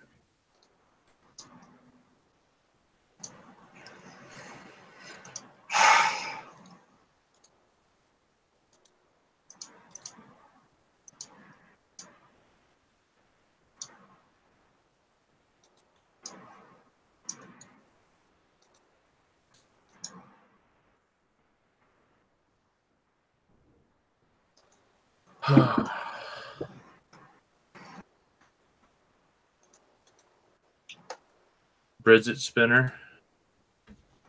Huh? Bridget Spinner. That's her name.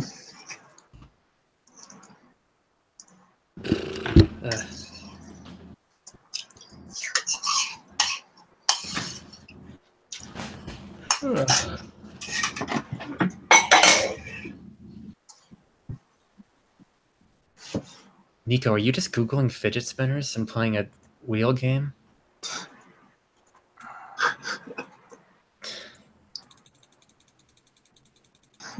Nico, we all see what you're doing. Nico. Wait, what? Huh?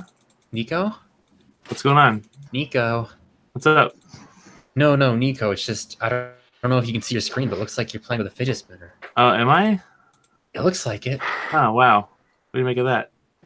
I just want to make sure you're okay. Okay. Oh, I mean, look, dude. I've been rolling terribly all night. Fortnite fidget spinner. Yeah, look up Fortnite to get one over on Janae. Fortnite fidget spinner.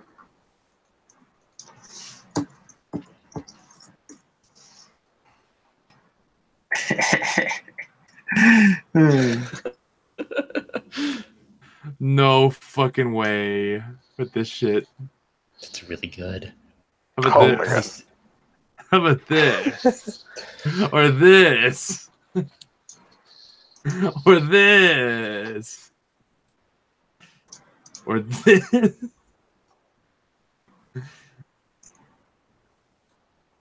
Man. To Pyro. What? Is that a man shooting himself in the top left corner? Why is that even there? Oh, yeah. The jungle update is here. Okay. Everyone is waiting for it. Happy to finally release it. Biggest update so far. It doesn't even have a fidget spinner in it. God, I hate I this. don't get it. I don't get it. Tide Pod Turner. Ugh. Custom animation for a fidget spinner in Counter-Strike. That's awful. That's a good look, though. That was a good look. No, my God. All right, I got something for you. Pops. I got something for you. Why does the Steam logo look like a fidget spinner? I'm gonna put it in the dev chat for you. Oh, I guess this is for me then. Okay. I didn't know who you're talking to, but now I immediately know. Great. Evan, I do appreciate you being on brand because those are Dota items. So you may have thought you just got one over on me, but you've only strengthened my resolve, and I want you to know that. No, I'm all Dota all the time now. See, I saw the ASMR videos you posted in my server, in my channel. Anyone with an interest in Dota 2. See, no. Yeah. No. Yes.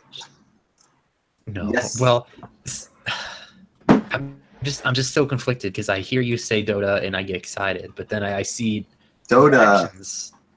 That's good. Thank you. Lego Robo Sandwich.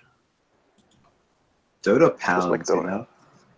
No, that's too Lego TF2 teleporter. Man, that game fucking pounds. Lego Tomislav. All right, you need to slow your roll, sir. Lego Scorch Shot. Lego Lock and Load. Whoa, wait, is that a guy throwing a crazy fidget spinner at San Dakota soda? What is that?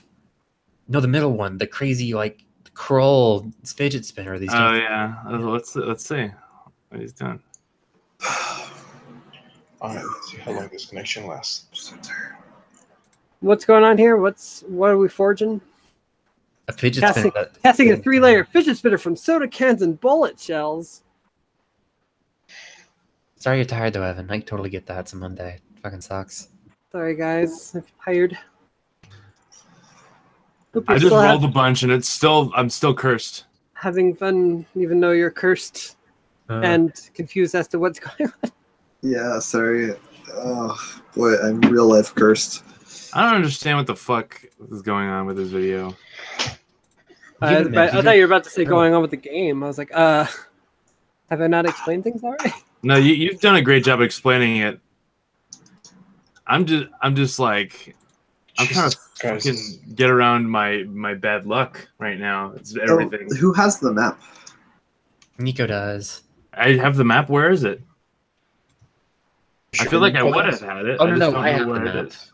The one with the map with the sick people. Yes, Oh, we're gotcha. trying to remember what the map was for. Yeah, it shows where the sick people in the town who fell asleep are. Yeah. Okay. We were gonna go interview them sleuth style. Like, let's just do that. I think what we're gonna do, we just gotta get in there disguised. We gotta get Joe back and then tell Joe what's up. And Joe will say, "Yeah, I'm Joe."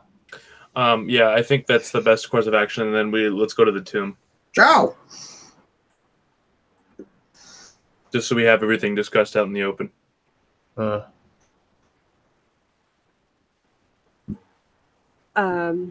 second, guys. Hey Nico, Google Fortnite strats best. Google Fortnite strats best. Oh, rush like a boss. Nico, do you want to be a boss? No, I don't want to be a boss. This page contains tips, tricks. I don't support prostitution. Thank you very much. Boy, that website was really shitty. It's IGN too, which is weird. Yeah, IGN, more like IG never. Don't. All right, that's a dispersion you don't need to throw around like that. Nico. More like IG engage. That is fair. More like ignore.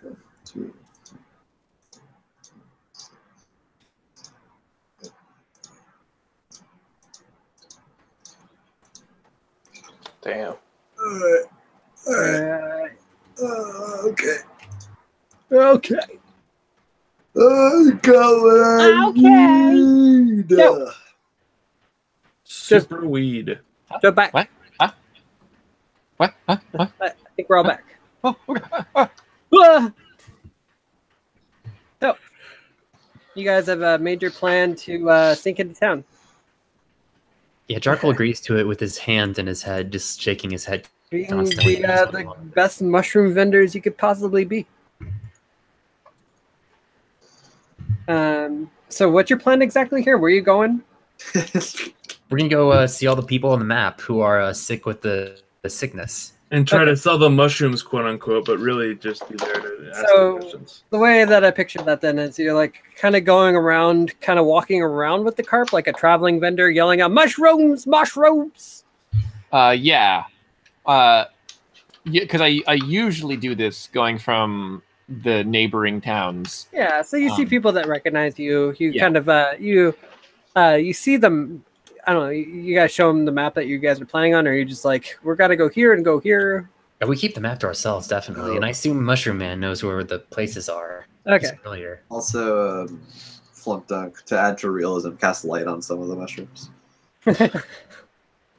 And I on our way toward town or prepping or whatever, I'm just letting everyone know, like, Listen, y'all have been a crew for I don't know how long.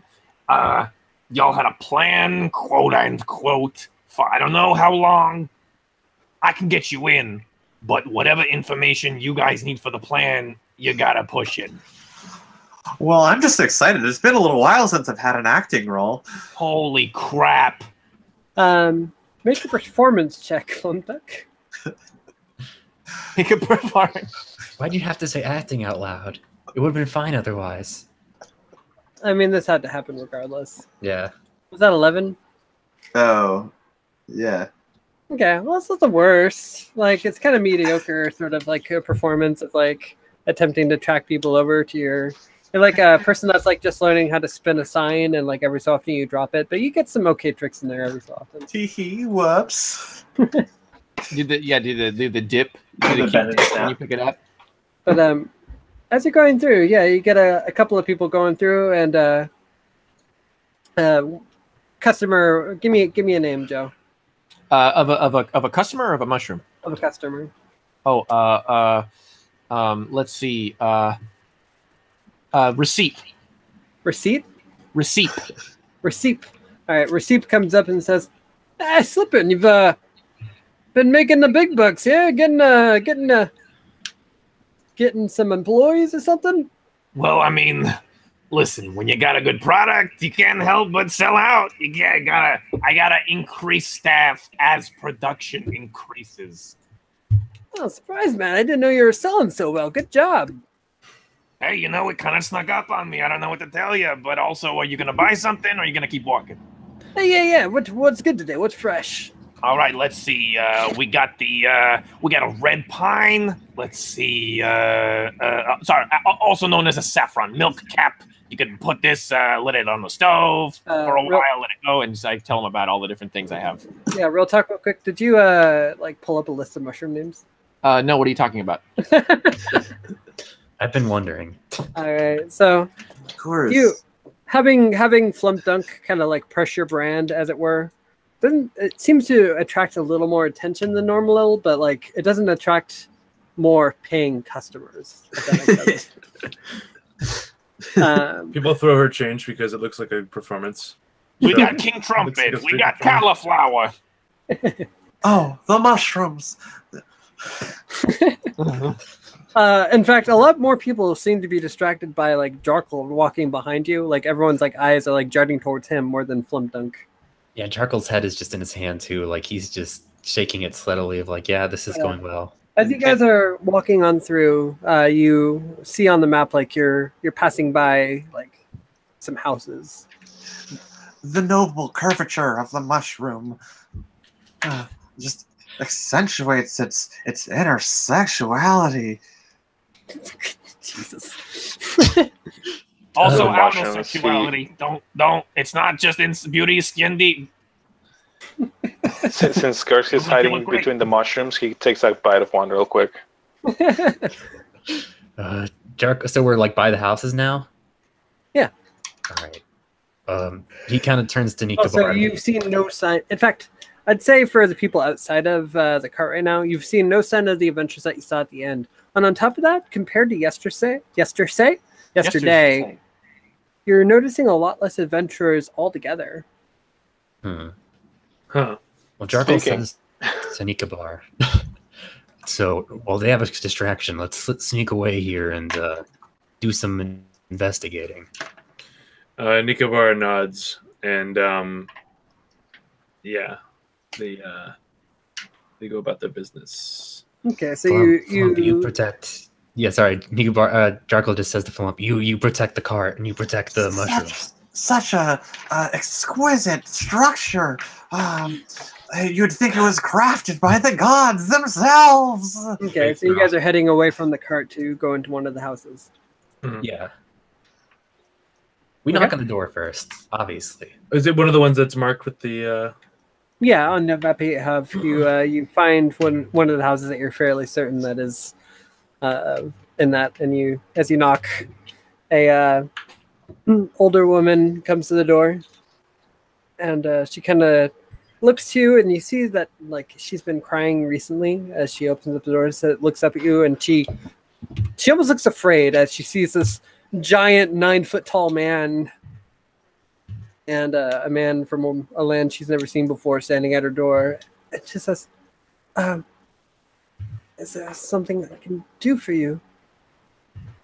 So the guy also wrote down their names, I remember, right? I don't remember. Okay. I won't say that then. Jarkle kind of turns to Nikobar. I know I'm very intimidating. If you want to take this one. Anyways, Surely. friendly. I bow my head ever so slightly to the woman at the door, and I put my arm out as if like a humble gesture, and I say to her, I am but a traveling cleric looking for something to do with my healing powers, and I've been guided to your doorstep. Through the grapevine, I've heard that there is a sleeping sickness befalling your village, and I just wanted to give you my best professional opinion on what I can do to solve this issue for you. You're a healer of some kind. Yes, indeed. Make a persuasion roll. Make it with advantage. If you roll Let's see two if ones, I can fucking roll a 1 here, huh? Aha! Fuck you. 1. roll again to see if you get a critical. Should I?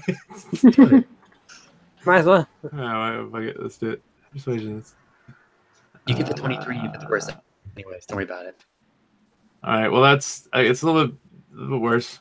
But You see, she almost looks like relieved. She says, "Oh, bless you. Please come in." We both nod. Go in. All right, so you both walk in as I guess you leave the mushroom cart and everyone else is outside behind it. Gerx is underneath the mushrooms. Flumdunk, you're you're kind of listing off it in your head the number of different mushrooms that you know, so you can. You only know like a couple of them, like criminy, white button. Those are edible ones that you know and are here. Oh, now these brown ones. Gerx is seeing one mushroom, one singular. And Silken, what are you doing? Sorry, one more time. What are you doing? Oh, I'm eyeing, but I'm a little concerned that Charcoal was the one that didn't decide to stay by the cart because I'm trying to sell my wares and he's quite an attraction. as he's like going off into this house with this old woman. But I'm continuing to sell all. I'm continuing the. All right, we got the Colrati's young one. She's very new. Okay. You get a couple of curious customers coming up to you as you two walk into the house. Pretty plain house. There's only the one like wide room in this building, and in a bed within the house itself, next to the kitchen, you see what appears to be a young boy that is laying on the bed asleep. Okay. Can I turn to the woman of the house and I say, may I take the young man's pulse? Please, whatever it is you need to do, please wake up my grandson. I will do my best. And I go over and I examine his vitals and sort of get a read for like his temperature and stuff. Can I do like a medicine check to see how much I know about that? Yeah. All right, let's see. Too bad Sylvester's not here. God damn it! Looking over him, he is very obviously asleep. You kind of like lift up his wrist and you think you get his pulse, but you're not sure. But I mean, it just seems like he's sleeping soundly. Fucking. Well, while Nikabar does that, Jarkle asks her, so how did this happen to him? What we need to understand so that we can better fight the illness that's plaguing this village. That's really why we're here, is we're trying to solve this issue for everyone. And she says, well, I remember that night. He came home and I was preparing dinner. I set everything up. He came home later than he should have been. I think he was out maybe with his friends. And then he said, I'm tired, Grandma. I'm going to lay down. And then from then, he never woke up. Jarkle scratches his chin. You had. How long have you lived in the village here? I've lived here for many, many years. I grew up here. So then you know very well the illustrious Callahan. Yes, I am very well of Mac Callahan and his family. Did the boy have any contact with the Lord Callahan? No, not that I know of. He's never met him. I've not seen Callahan for some time. Did you say years, days, months? It's been well over a month since he's left his manor. And how long did you say that your son was like this? Well, it happened about a week ago. Now, do you know where your son was? As I said before, my grandson was out with his friends. So what did the youth around here typically do? Do they explore the woods at all, or? Oh, heavens if I know. They say that they're going to go off and play ball, and before you know, they're out exploring the local cemetery. Jekyll seizes up a little bit here and that, and then continues nodding his head. I wave my hand in the air. We were all young once. I go back to kind of examining his eyes and trying to see if he has any sunken depression in his eyes, to see if he's well rested or if he's being kept in some sort of purgatory state. As you open up his eyes and everything like that, you see that they're just kind of staring off straight. They don't seem to be bizarre or strange or magic. Go ahead and make an Arcana check. Okay. Fucking goddamn! If you give me shit again, roll 20, I'll kill you. All right, thank you. There we go. Okay. Don't kill roll 20. I will delete my account and then make another one. Evidenced by what you're seeing of the boy here, he seems to be peacefully asleep. But for sleep to last this long would require magic that is pretty powerful. Mm-hmm. Especially if they've been asleep this long and nothing has happened or there's been no effect. It's much more than just your classic sort of sleep spell. Right. Huh. Well, if you have anything else that stood out to you as far as your son was concerned, we need to know everything we possibly can. I'm afraid that is all. He came home that night. He said he was tired. He laid down for that evening without even eating dinner. He didn't seem to have an appetite, and from there he just never woke up. Well, my last question is, do you know the names of any of his friends? Says, yes, actually, I do. She gives you a list of different people and their names and like where you can find them and stuff like that, and she marks them on your map. Okay. Yay. I turn to her and say, well, the good news is your grandson doesn't appear to be sick in any way. He's just taking a very long rest, which could be good for someone of his age. He might need it for the... You're going to heal him, you said, aren't you? Oh, of course I will. Of course I will. He just needs to be... there seems to be a curse upon him. I don't think this is something that can be healed in person with the individual here. I have to talk and curse of what nature? Please, just tell me anything. It's been a week. He hasn't woken up. He hasn't said Please anything. try to remain calm. I've dealt with this before. You said the C word. Don't worry. We're trying to solve this. Nikobar opens the window and says that's not necessary. We don't need that kind of language in here. Thank you very much, and closes the window. Charcoal puts up with none of these antics and continues saying, "No, we'll solve this. It's a process. We'll be back certainly." Oh no, Aldo got disconnected from Roll20. It's okay. Girk's is under mushrooms right now. Okay. Aldo's always hated the C word. You should have known that. It's here twice and hang up. I kind of like lean a little bit closer into the woman and say to her, don't spread this around. We believe that Callahan is responsible for this, and we're trying to investigate it further, but we cannot get into his manor. You know of any ways to get in? You see her look across her face of just like almost like fear and disgust. She says, "What do you know? What has that man done?" We know not the specifics, but we know that he has very suspiciously locked himself in his keep, and we need to figure a way into there. If you know any way of getting in there that we haven't found already, we'd really appreciate the information so we can help fix your grandson. She clenches her fists and she says, "If he's done something, you're saying he must have done something? He must pay." Jarkle seeing this is kind of like, I guess he raises his hand and kind of like channels some holy energy into it, just to kind of like make it look like, oh, you know what? Jarkle walks over to the boy and he casts like restore 5 hit points into him. He casts just lay on hands in him. Yeah. I take her aside and I kind of walk her to the window.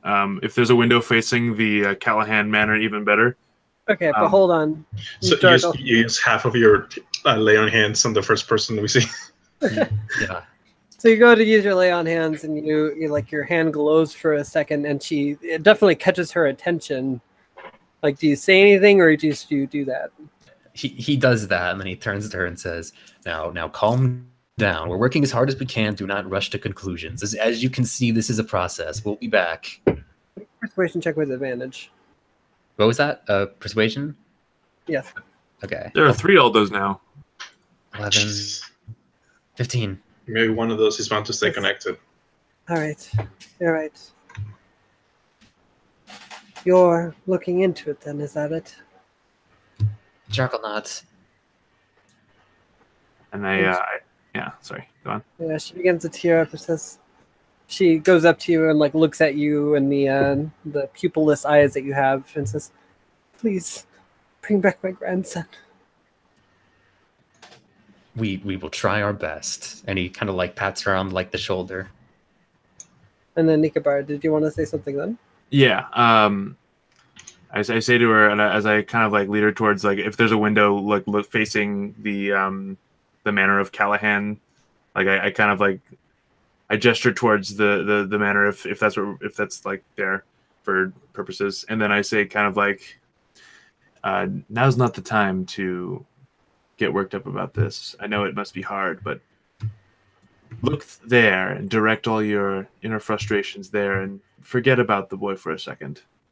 find inside yourself the inspiration to rally those you know and get as much information as you can about this individual and get and see if you can't maybe muster the courage to allow us to solve this for you.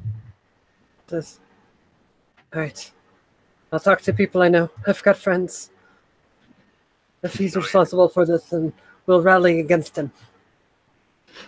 That's what you'd better do. Jarkle says in giant to Nikabar. So are we going to be militarizing these people? I don't disagree with what you're doing. It's just is it our plan? Nikabar kind of like looks at you with like a mischievous look, and then kind of looks back and pats her on the back, and then says, "Well, we'd best be off and collect more information. We really appreciate your patience, and don't worry, your grandson will be safe." A chill goes down Nikabar or Jarkle's spine. Says, I'll do what I can. Please, though, do save everyone. Save my grandson. Do what you can, adventurers. Thumbs up, we out. Okay. They come back outside of the old woman's house. As you see, there was a couple of people that they're probably like finishing up business with, selling a couple like handful of bags of mushrooms. And that's my last French horn. Hey, good catch. As you see Jarkle and Nikabar come outside of the house. All right, boys, we're moving to the next block. Well, actually, could we take a moment here? Yeah. What do you got? Hold on, I've got disconnected again. Oh, did he? Yeah. I'm here. Oh, okay, sorry. cool. He's on his phone. He just might remove himself from Roll20 every so often because of whatever. But. Okay. So Jarkle kind of like leans Nikabar in and maybe Flump if she's nearby. She's probably busy. But he says, so I don't know why we haven't thought of doing this yet, but what happened with your daughters? We haven't asked you anything yet. I mean, Jesus. It's just the name that popped into my head. I think that, I mean, I was out doing what I do best, which is selling fantastic merchandise, and I come home and the wife tells me they just, I don't know. They tell her that, hey, Mom, I'm gonna take a nap, which, you know, they're 6, 8, and 18. So for kids, sure, they're always taking naps, but they're out once and they're out for good, and they still have a pulse, but they're gone. I don't know what to do. I've been hoping for a cure, but I haven't been able to find anything. Well, that's what we're working on. Did they do anything that you're aware of? What would they like to do around town? Oh, what do they not like to do? God, what a bad case study. They could have got it off a toilet seat, for all I know. Jarkle nods slowly, but understands that this isn't going anywhere. Well, thank you for the help. What would you find? Well, we found some new evidence. Do you know anything of a local cemetery? Local cemetery? I don't think any of the sleep cases have died. Okay. But Jarkle. yeah, sure. Why? We'll head there if we run out of ideas. She mentioned a cemetery. It seems children appear to enjoy exploring it. I mean, we need more evidence. Sure, if that's all you got. All right, do you want to do the next one? Kids like playing in cemeteries. That's it. No, you're right. No, you take the next one. I'll sell your stupid mushrooms. No, I'm not letting you anywhere near my mushrooms. No, I'll sell your fucking mushrooms. Jarkle grabs a handful of mushrooms. Hey, who wants a fucking red cap? Who wants this? Does anyone approach him? Everyone actually looks kind of afraid as they're looking over to him, or holding up a mushroom kind of threateningly almost. Like he has this look across his face of almost vindictiveness. It's like, who wants this? Listen, all right. First rule of being a salesman is try to channel your anger into hobbies. I try to do that. I'll work on that. But no, I'll sell your mushrooms. You interview the next person. Ask some good questions. He pats him on the head. And All right. we're off. Let's all go. Let's all go sell my mushrooms now. No, but all right, the tomb is worth a shot, but let's see what else we can find. Nikobar also he walks over to the what is his name? Silken Softfoot. Yeah, he walks over to the guy and he says, "Oh wow! it's a small So foot, your offspring also have fallen prey to this curse." Yeah, 3 of my 6 kids. I'm hoping it doesn't spread. As far as I can tell, it's not. It was all at the same time, and it hasn't. No, you first.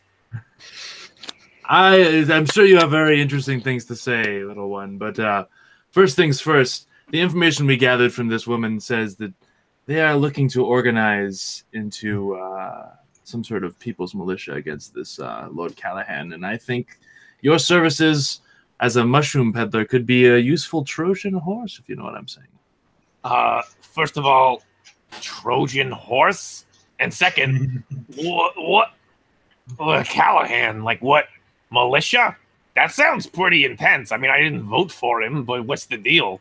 Well, your kids are sick, and it could be his fault. I don't know. It's up to you. It could be his fault. I'm sorry. What? I need a little bit more explanation. Oh, hey, your Duke is the reason why your kids are sick. I don't see the correlation there. He is a spooky individual, but it's fine if you don't want to get to the bottom of the illness. You guys just talking out in the open right now? Yeah. I'm like angrily whispering. What the fuck are you talking about? What do you mean? Oh, hey, the leader of your town is why the disease. What? I need a little bit more info, please. So do we, which is why we're doing this. But there's thought you should know that this could be the reason, and why you should be upset.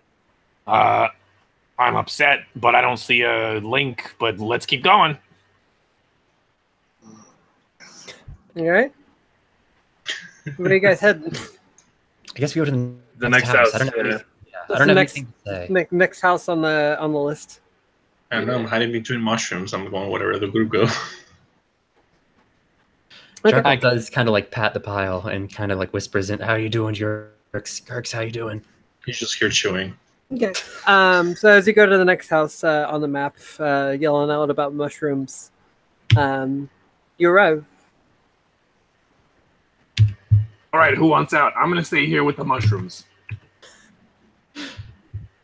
Jarkle, can I roll to intimidate? Can I intimidate you? I want to roll to intimidate. Okay. Who? You. All right. Hell yeah. What do you say? Why are you trying to intimidate our friend? What are you trying? Yeah, what are you trying What's to your get at? intimidation check up here? He towers over him and he says, actually, I said I was going to sell mushrooms. Do you want to take this mushroom from me? And he's like, 8 feet tall. 18 is pretty intimidating. What do you say? Hey, listen, I didn't really want to grow up to be a mushroom salesman. Maybe I could, yeah, okay, sure. You look like you could you could fucking sell a sand to a man in the desert. I'll go. Jarkle immediately turns like from really angry to like a smile, and he starts like waving mushroom. Hey, like a come by. Yeah. Oh, very much ooh woo. Like he notices a bulge. Yes. A bulge of mushrooms. Okay. So you convince him to let you sell the mushrooms, and then just who is all going into the house?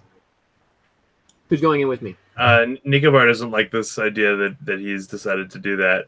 So he's going to go in because he wants to know more, but he doesn't like that he has to get information with this loudmouthed idiot. Okay. Loudmouth. External monologue. All right. So Nikobar and Silken, you end up going to the house while Jarkle there is waving mushrooms, yelling out across the crowd. Yeah, Jarkle's, hey, mushrooms, mushrooms, and he kind of he kind of waves people down as they come by and like puts them in their face in kind of a bad way. Okay. No, So- mushrooms. Mushroom. And a passerby says, "Hey, looks like you've got much room for improvement." Nah. Was that Peter Griffin? Yeah, he's a shithead. Hey, So Lois, mushroom. you guys knock on the door, and the door. It's pretty silent for a second, and then you knock on the door again, and then there's like a creak open as you see like a young human child, probably no older than like 8 years old, looking up at you. And I immediately turn to Nicobar and I say, "I don't know that we're gonna get a lot of info from this guy." I kind of squat down to his level, and I look him in the eyes and I say, "Dear child, I am a traveling cleric, and this is my compatriot. We are here to investigate the strange happenings with this sleeping problem that many of the townsfolk here are having. Do you mind sparing us a little time to talk about it?" And the kid kind of hides behind the door a little bit, like kind of peering at you with one eye, but like trying to hide himself. Is he human? Yes. I ask him if his parents are home. What was that? Right, Nico first. Okay. Are your parents home, young one? And yeah, it doesn't seem to respond. All right, listen, kid, we don't have all day, so we got some questions for you. We got some questions for my mom and pop. We got some questions for siblings. We got You a uncle. You hear a voice coming off from inside the house saying, "Corey, who are you talking to?" And you see the door open a little more, and you see what appears to be a very young human girl, no more than probably teenage, like 16-ish. And she says, "Hi, Corey, run along." And she like pushes him away and says, "Can I help you too?" Yeah, we are both selling mushrooms, and we're also trying to come up with some kind of aid for some ailments happening around. How are you, Nico kid? Go. What my less educated friend is trying to say is that we are looking for information regarding the sleeping sickness that has befallen your town. Make a persuasion roll. Silken farts. Silken farts.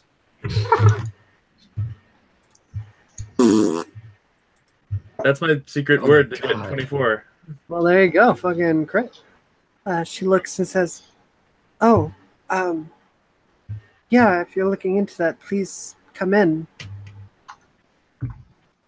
And as you're welcomed to the house, she leads you in.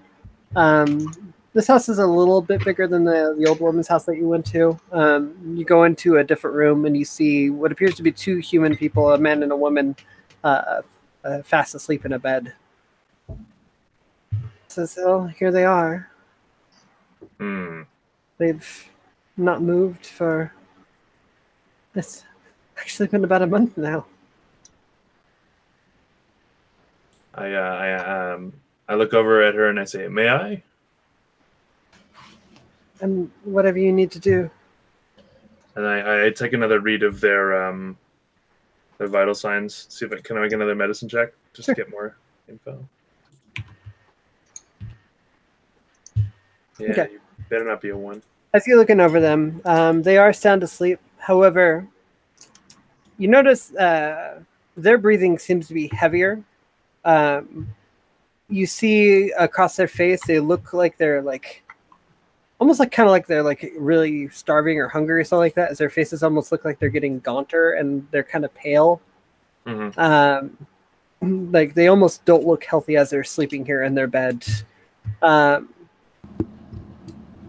Their pulse is a little fast, and as you kind of listen in closely, their breathing's pretty heavy too. And she says, "They've been getting worse over time. There's not much more I can do than take care of my brother and watch them, but it's only been getting worse." How long did you say that they were suffering from this condition? It's been at least It's been almost a month now. I can't believe it. Are you? Have you seen the Lord Callahan recently? No, but I. And she looks kind of like nervous for a second. Go on, child. You can tell me. I think before this happened, my parents were invited to a dinner with Callahan. Hmm. Wow, your parents must be pretty prestigious, huh? Well, after she says that about the dinner with Callahan, I kind of look over to Silkfoot, and I and then I look back over to her and say, well, we don't know this for sure, but we're thinking that Callahan may not be up to the most nicest games to be playing with people of his town. And she says, I would believe it. It is, I mean, it's after, it was a day or so after their dinner with him that this happened, so I can't imagine anything else might have caused it. Also, he gets in a little closer, not too close as to appear presumptuous, but he kind of just says to her, the neighbors we have talked to have discussed taking arms against the Lord Callahan. If you or your brother have any inclination to do so, or to meet with them and share information, you should do so as soon as you can. Says, I can't do anything, and my brother's only seen his 8th summer. He's in no condition to do anything. Well, that is a shame, but we appreciate the information you provided, and examining your parents here, I can see that this is more than just them taking a long break, as parenting is hard.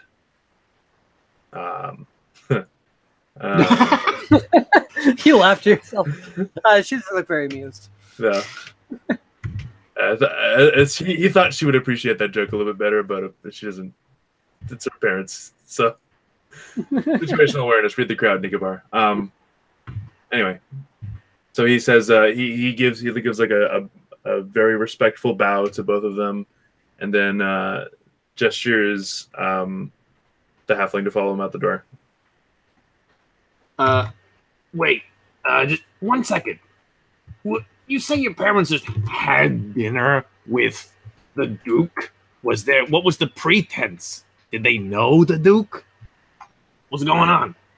They didn't tell us. They received a letter one night, and they seemed excited when it happened, but they went out, they came back, and they seemed fine, and then a couple days later, they're like this now.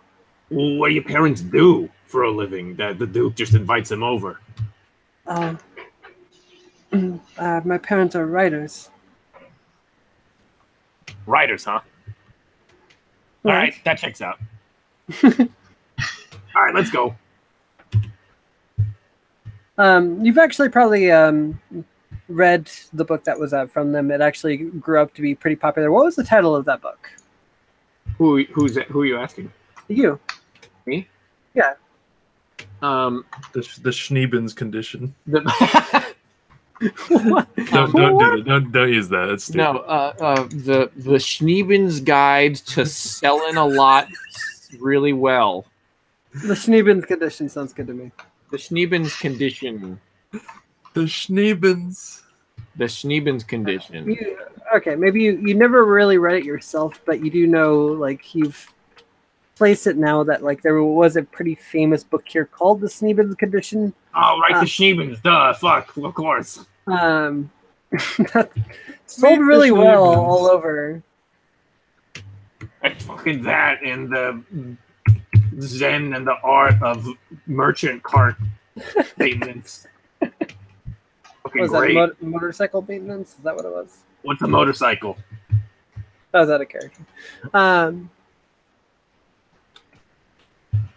But yeah, you do know that they it was a collaborative effort between two authors that went through a pen name, and yeah. Gotcha. I'm going out with Nicobar. Sorry. Okay.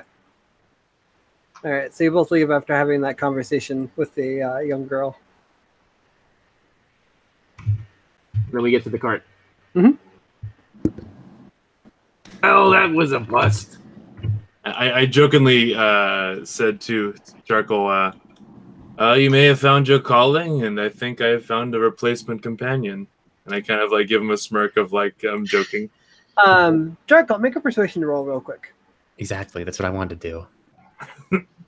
I don't have. Oh man, I wish I had inspiration to make sure this is good. Not too bad. 15. All right.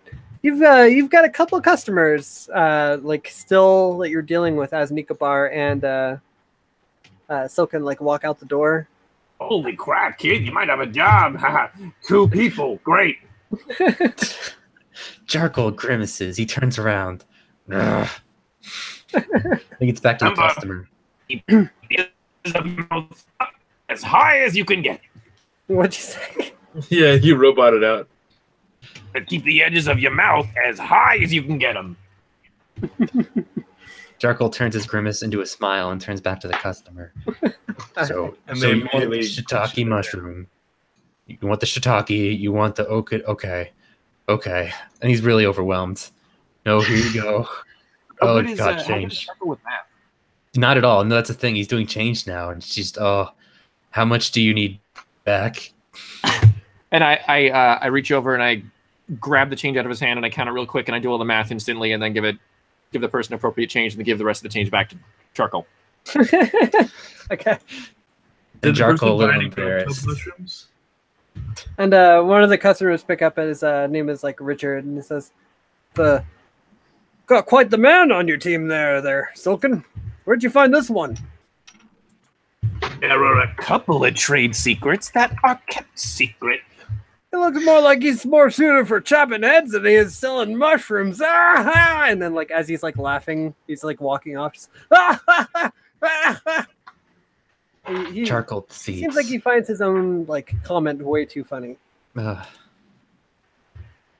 then I nudge Charcoal and I say, "Hey, listen, for every bad joke, you gotta let him think it's funny. You gotta let him have it." But it was so bad, though. It was so Boy, bad. was it. I don't want to do this anymore. What did you learn? And I guess we share wow. information at that point. That's funny. 15 minutes and you're already dead inside. Please stop. I don't want to do it anymore.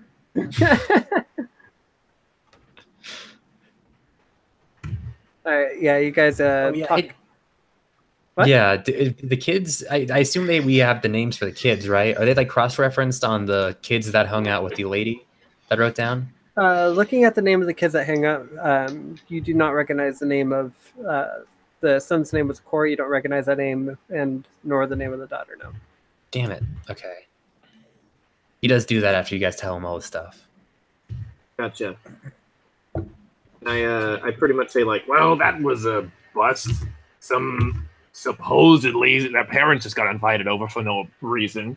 And so-and-so here is trying to start a war for I don't know why. I thought we were trying to cure a disease, not start a revolution. What's going on? Sometimes to get results, you must have fate forced a little bit. You know, I'm noticing you're not answering any of my questions. Well, you ask very crude, uninteresting questions. I prefer my answers. Well, at least I make the money. Okay. One thing that we have learned is that they don't instantaneously get asleep. They're tired, and then when they fall asleep, they don't wake up. And if you remember the runes from the tomb we went to, it was that we need to stay awake forever, or it was something to that effect, that we need to stay awake or we'll sleep forever. I think it was. It seems.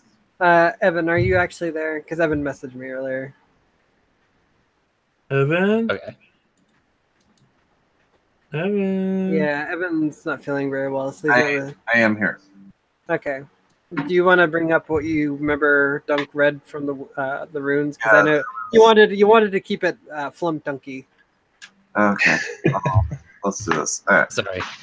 All right. Well, so they were like praying and trying to, and like like they want to sleep, but they're praying, and it's such a drag. I feel like this is more Evan driven than And here. Let me. there's something about eternity.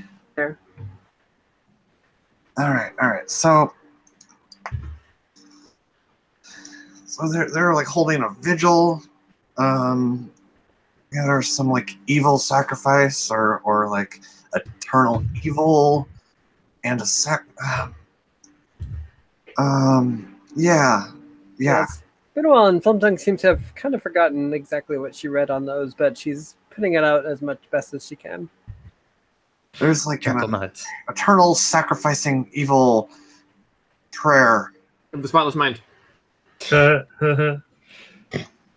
and she Yeah, so remembered it. just like keep on keeping on. Then she falls back to sleep in the mushroom cart. He never wakes up. Well, I think she's forgotten a fair amount, but there was something in there about staying awake forever or else you sleep again or something to Oh, that degree. no, that wasn't quite right. She wakes up a little bit. No, it's like there wasn't. I mean, only sleep as in like a vigil. You're just like, oh, let's rest, but no, we gotta pray. You know, No. No. that's what the word means. That's what I meant. Charcoal size. Well, I guess we don't have any leads then. We could try one more house. I don't know it'll get us much. Let me head on over to another pub, and please don't make it be a repeat of last time. It's easier to sell mushrooms to drunk people anyway. Fair point. All right, it's on the end of this block. Charcoal hands over the money he made. I think There you we've go. made a very good progress in today. I think we could definitely use a bit of libation. And This is less money than we left with. I wasn't thinking about money necessarily. God, oh God, I'm not letting you run the cart again. Oh, guys, all right, I think I figured it out. There's a sacrifice, right? And so we're like holding a vigil to keep evil at bay for eternity, or maybe there's an eternity of evil. Yeah, that's okay. Charcoal pets Flumtunk. You've tried very hard, friend. You can rest now. You get it? Maybe the bar is a bad idea. No, we should go to the bar. I want to do a song in this. Please don't sing it. Please don't. Please don't. Well, I gotta workshop it. Maybe you can help me out, Yarkle.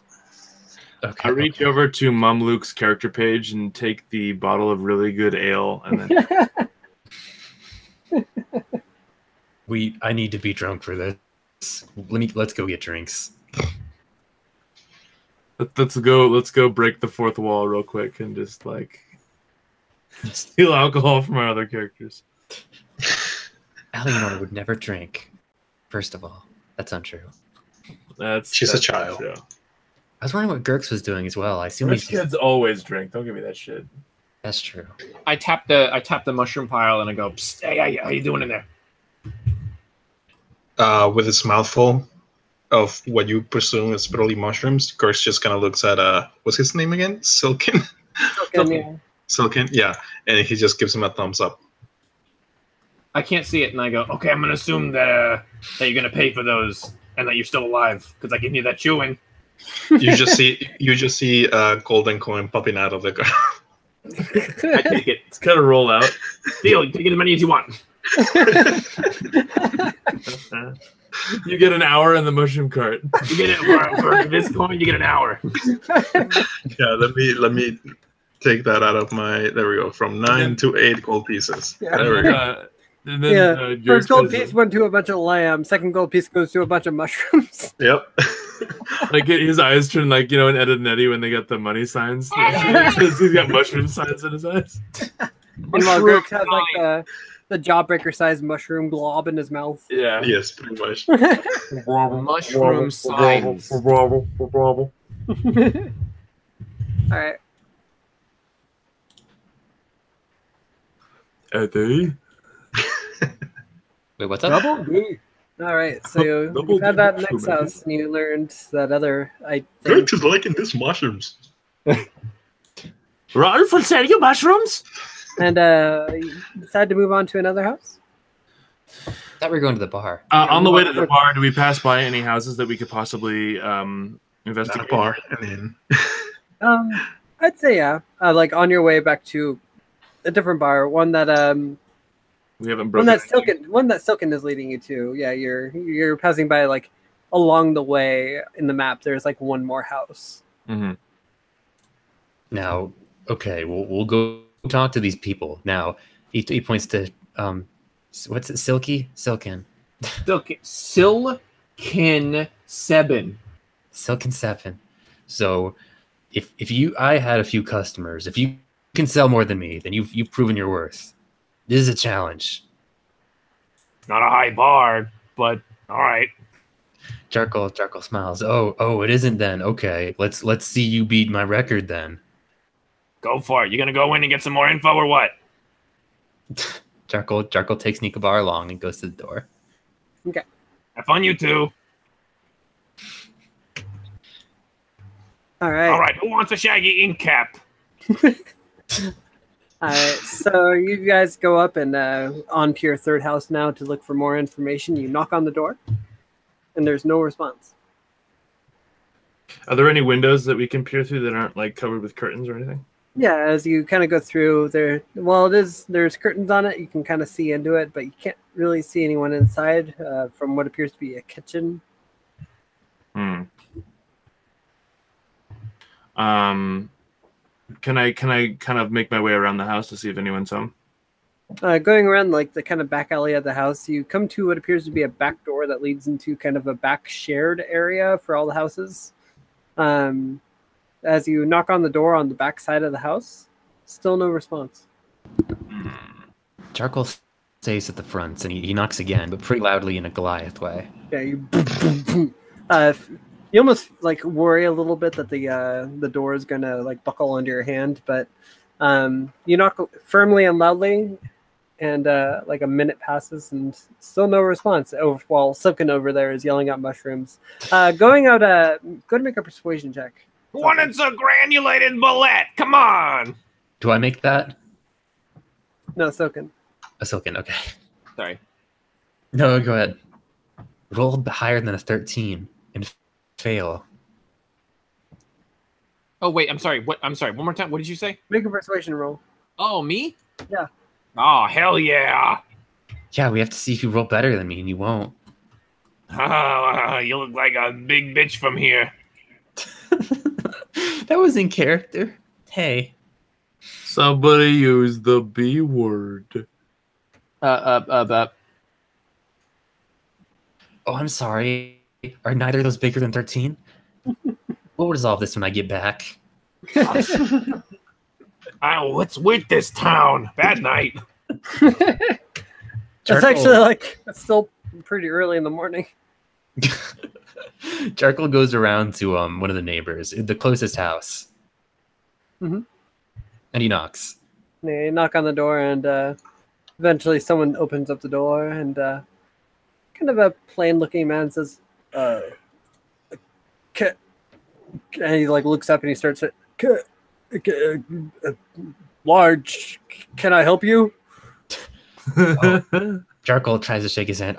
I'm a Goliath. I get that a lot. He kind of like meekly puts up his hand to yours. As you grab it, you see him like wince. And you shake his hand. It's okay, and you let go. And he's like still like, can I do something for you? Oh, so your neighbor there, we're trying to say hello to them. We're investigating the sleep sickness. We believe they or a relative of theirs may have fallen ill with it, and we're trying to help. Oh, right. Yeah, I believe one of them fell asleep. I think it was his wife. I think he started looking into it, but I haven't really asked, honestly. Oh, Janae, shit. What's the name of the guy we started at the beginning of this? What? Not Escoffier. No. No, it's Albarest. Alberest. Alberest. Is your friend Alberest? No. I'm afraid I don't know who that is. Okay. Well, if we could actually, that's a strange thing to ask. I know we're trying to examine the person who's fallen ill, so we can better help them. If we can't get in there, time is of the essence. Sorry, I can't really help you there. Well, okay. Well, good day then. And he nods. He kind of nods and then closes his door, and then you hear like on the other side, like the deadbolt goes in.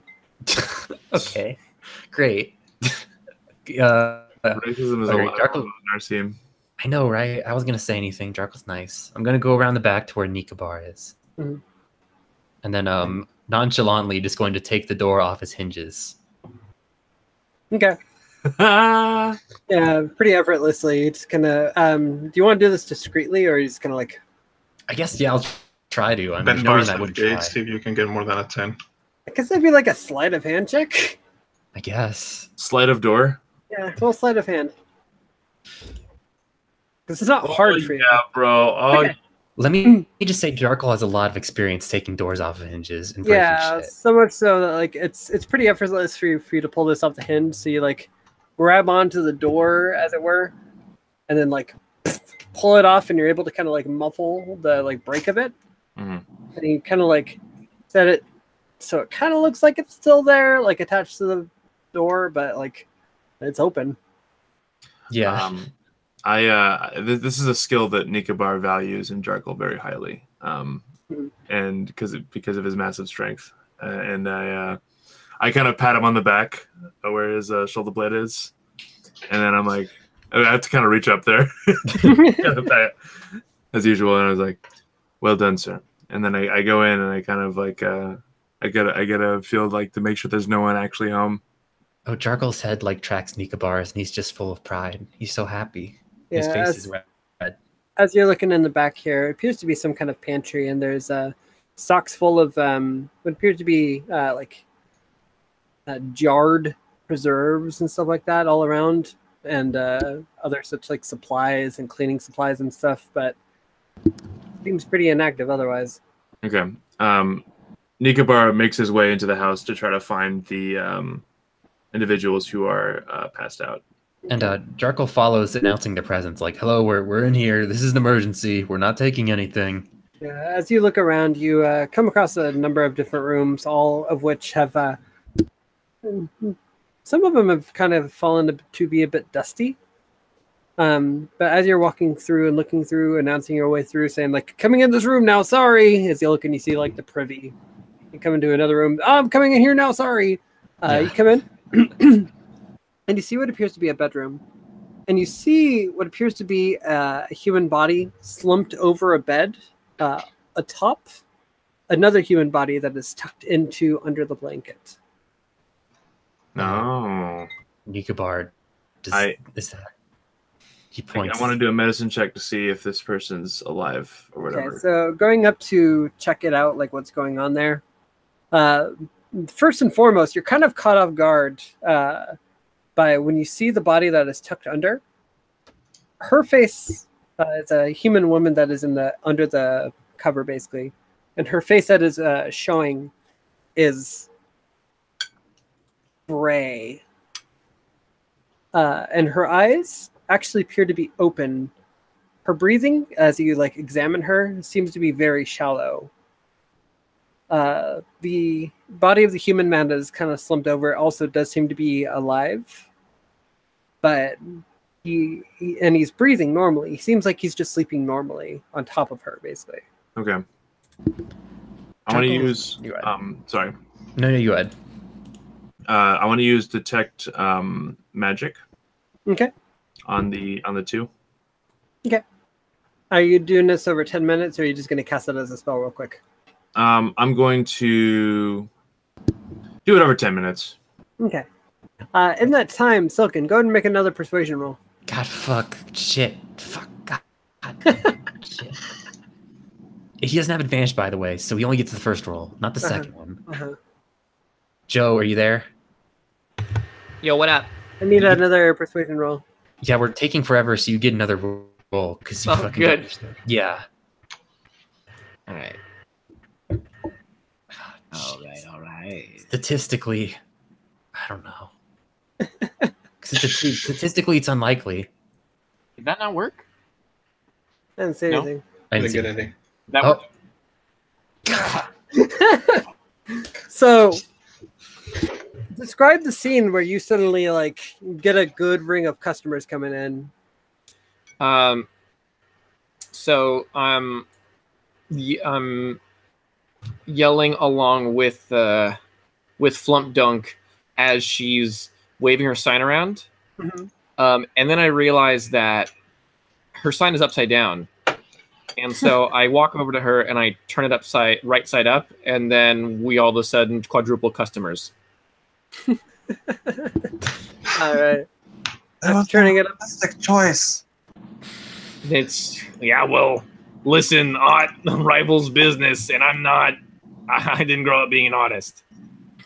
Well, you could learn a thing or two. I guess I could. Whatever. Tell your mushroom. People are just like, "What the hell is wool?" And you turn it back over, and it's like, "Oh, mushroom." I'll take 8. Okay. well, Nikobar cast this. Jarkle can see this from the window, and he just shakes his head. He's so upset. Yeah, you look out the window and you see there's like a crowd of people around buying mushrooms now. But he doesn't spend the whole 10 minutes doing that. I also want to go check both the bodies to see if they have anything on them. Okay. I also say out loud from a distance as we lock eyes, Oh, look at all this math and change that I'm counting correctly. That's when Jarkle walks away from the window because he like nearly breaks shit. He like gets his fist ready to go through a wall and is like, "No, I can't do it. This isn't my wall." not my wall. Yeah. Upset and angry, you go off and you start examining the bodies that Jarkle, that Nikobar is currently over, reading from his book and saying some incantations. What are you trying to do exactly? Me, just see what they have on them. Okay. Or like person or like wearing anything that piques my interest. Yeah. Go ahead and make an investigation check. Investigation, loot and bodies. Okay. Looking over, the biggest thing that you notice that grasped in the hand of the man, you see what appears to be a large steel key. Well, Jarkle definitely takes that. Is there anything interesting about it? It seems to be very old. Jarkle's interested, but okay. He kind of like points at it and shows it to Nikobar, who I assume is too busy to notice. He seems to be very focused on what he's doing as his spell goes off. Jarkle spent a lot of time fucking fuming at that mushroom thing, like 9 minutes.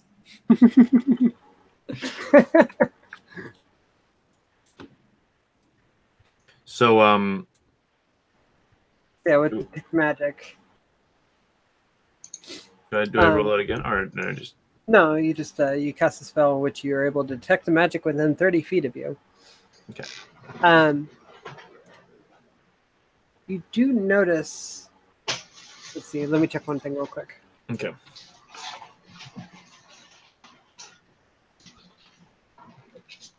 Around the man and the woman. The man, you see there does appear to be a faint aura of enchantment magic. Around the woman, you see there is kind of a mix of 2 different magics. Go ahead and make an Arcana check. Okay.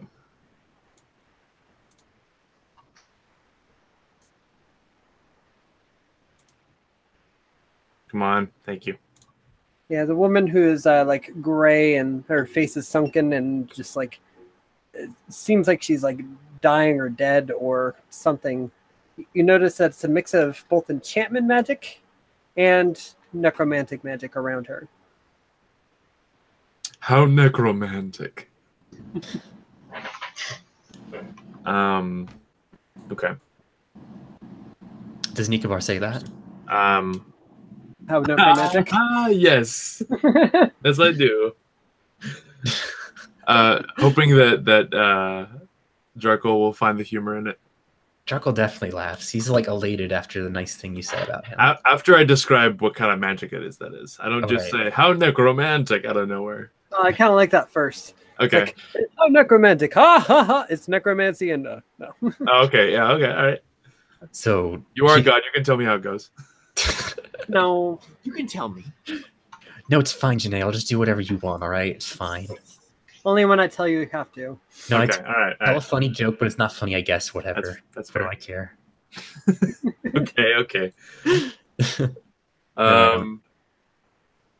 But It appears that these bodies are enchanted and are also being sapped of their life from some necrotic source. But you said one of them was only enchantment, right? Is that a simpler spell?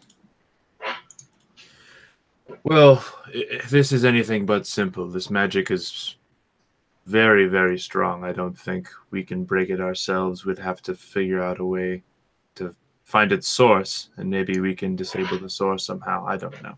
We still have to do much more research on this. I advise we head back to the crypt and do more over there because that seemed to have promising leads. Jarkle kind of looks at the body and says, we haven't tried this yet. And I kind of want him to like punch the body, not too hard, but just a little bit. The man. Okay. Baby punch. Yeah, you go and you like attempt to like cause it like a little bit of pain or shake it awake or something like that, just to like try to wake somebody up. And like the person just kind of like flops around for a bit and then like lets this like a loud like snort. All right, there's nothing we can do here. You're right. Should we search the house to make sure we don't miss anything? I mean, we can just Yeah, Should we both roll investigation or something? And I can I do an so I want to try to find money. If I can find any gold that they might have. Sure. Go ahead and make an investigation check, Nikobar. Okay. I want to check to just find good things. Nice. Oh. Okay. Looking around, you do find like a spare like copper, maybe like a silver piece here or there around the house. Biggest thing that you notice though is that there seems to be a jewelry box, and opening up, there seems to be a pretty nice looking necklace in there. It has a like set emerald in a gold gem with a pretty nice looking like chain around it. Nikobar puts that in his pocket. Says, "Okay, you got an emerald necklace." Jarkle definitely doesn't notice even slightly that he's doing all this. Okay. Can I roll to like just look for any clues or anything in here? Sure. Make an investigation roll. Okay. What kind of stuff are you looking for? Just anything that would stand out from not being in like a peasant's house, like anything that's not necessarily valuable but magical, or anything of like a color that's unnatural or just gray. Okay. Eyes are expensive. Let's see. I guess in new writing too, to see if there's any connection with that like book person.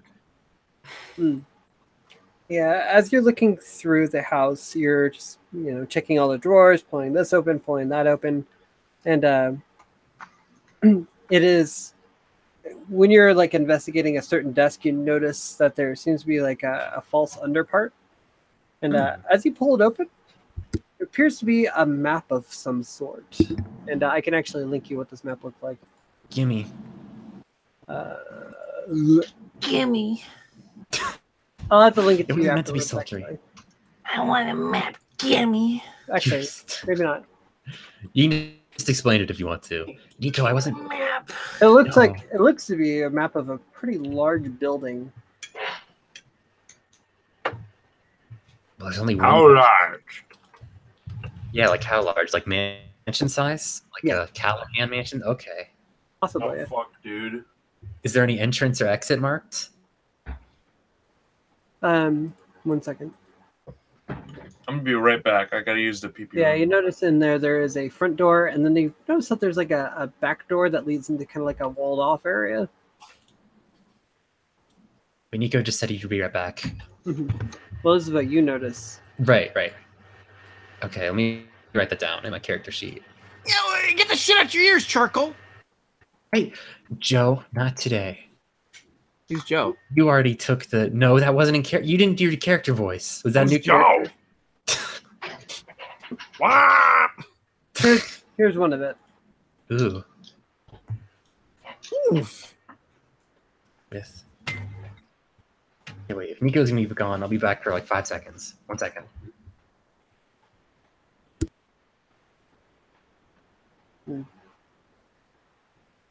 Figuring we might end up ending this game soon. Are you going to be able to play again in 2 weeks, Joe? Yes. Yes? Okay. I mean, what's this? Do you have an iron date for it? It's going to be... Actually, yeah, it's probably going to be... Well, it depends on what we do, because it might end up being August 13th, I think. Oh. Or August 6th. Maybe we can just focus on this since... Wait, that's like a... Wait, August? Right, because we're not going to be able to play next week. Wait, because Slug can't play on Mondays. And... Would it be August 6th? Yeah, we can do. Let's plan for August 6th. I'd like to continue this game. Yeah, no, I absolutely can do that. Okay. Hey, sorry, I'm back. And Mondays, usually I go to the gym between 7:30 and 8. But it worked out for you this time, right? Yeah, I did. I just went earlier, and also Mondays are easier for me because worst case scenario, like Fridays and Thursdays are obviously hard. Yeah. Sorry, Thursdays is obviously not a draw day, but Fridays are hard because that's usually the end of when things are due. Yeah. So yeah, let's plan on Monday the 6th. Sounds good. Sorry, I can't be here next week. That's fine. That happens. We'll take a break next week. Oh, Nico. And I'll catch you guys back up on all the information that you gathered this session. I'm gonna do my best to like watch these recaps because I always say that I'm gonna do it, and I never like commit and like do it. Yeah, so that's on me to do that and like try to figure out what's going on in these games. What's up? You do a really like good job of like building them, and I feel like such a fucking bad player when I can't like do the homework myself and figure it out.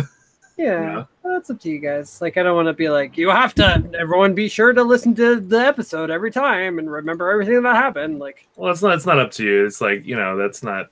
Yeah. It's on us to do that. You're back. I mean, just make basic notes, I guess. Yeah. Yeah. I am back. Notes, but we'll do it. We'll do our best. And so this map has like the back marked, like a secret entrance, or just a back entrance?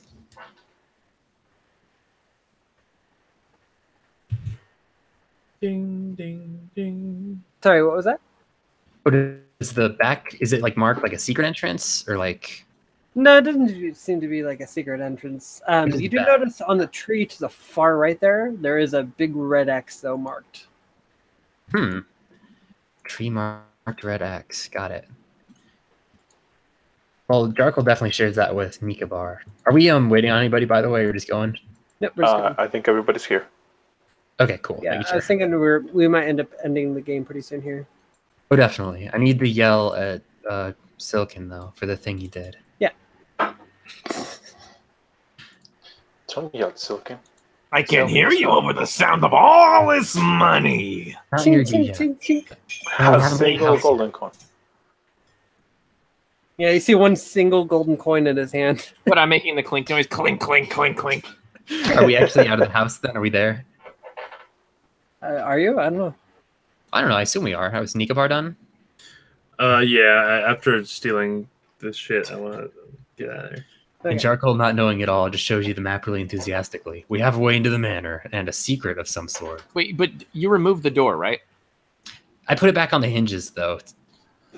Well, I mean, I put it back a little bit. I don't know what you guys did inside the home, but I could see that you entered by not the most ceremonious. They didn't let you in.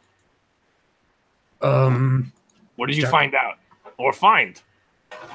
Okay, first of all, I saw you got lucky with your mushrooms, so don't gloat over me because we got lucky too. And he shows the map. We have a way into Callahan's. Yeah, you notice that this is definitely appears to be a map of Callahan's mansion with a red X mark on the back tree on the right there. What? I still don't see the correlation between Sleep Boys and Callahan. Wait a minute, but you got that letter that said that they were invited to Callahan's before disappearing, and he's also a seemingly malevolent sorcerer who's locked himself in his mansion for over a month while tricking adventurers into a cursed tomb that puts people to sleep forever, possibly. And Charcoal crosses his arms. Yeah, he crosses his arms because he's really impressed with himself for saying all that. I've got to see your corkboard at home. Well, let's go to an inn. You can look at my corkboard. I'll put together a corkboard with you, and we'll decide on our plan from there. And maybe break into the mansion tonight. That's my thinking. Oh, all right, sure, but don't we want to get to the cemetery before long? Sure. There's one thing we need to stop at an inn though, because we can't leave those people in there asleep with no one to care for them. We need to drop them at an inn or somewhere where people will be mindful of them. What people? Just anyone. I don't want to leave those people in there to just sleep forever. They need someone to feed them and make sure they're safe. In where? In their house. That was an important detail. Charcoal. Oh yeah. Oh, I'm sorry. We broke into their house and we didn't take anything except for this map, but we did notice they were both asleep and they could, if no one cares for them, they could die. Holy hell! I know. Do you know anyone who could take care? Do you know a nursing home? A nursing home? Why is everything you say so hurtful? Listen, I got a lot of good content to work with.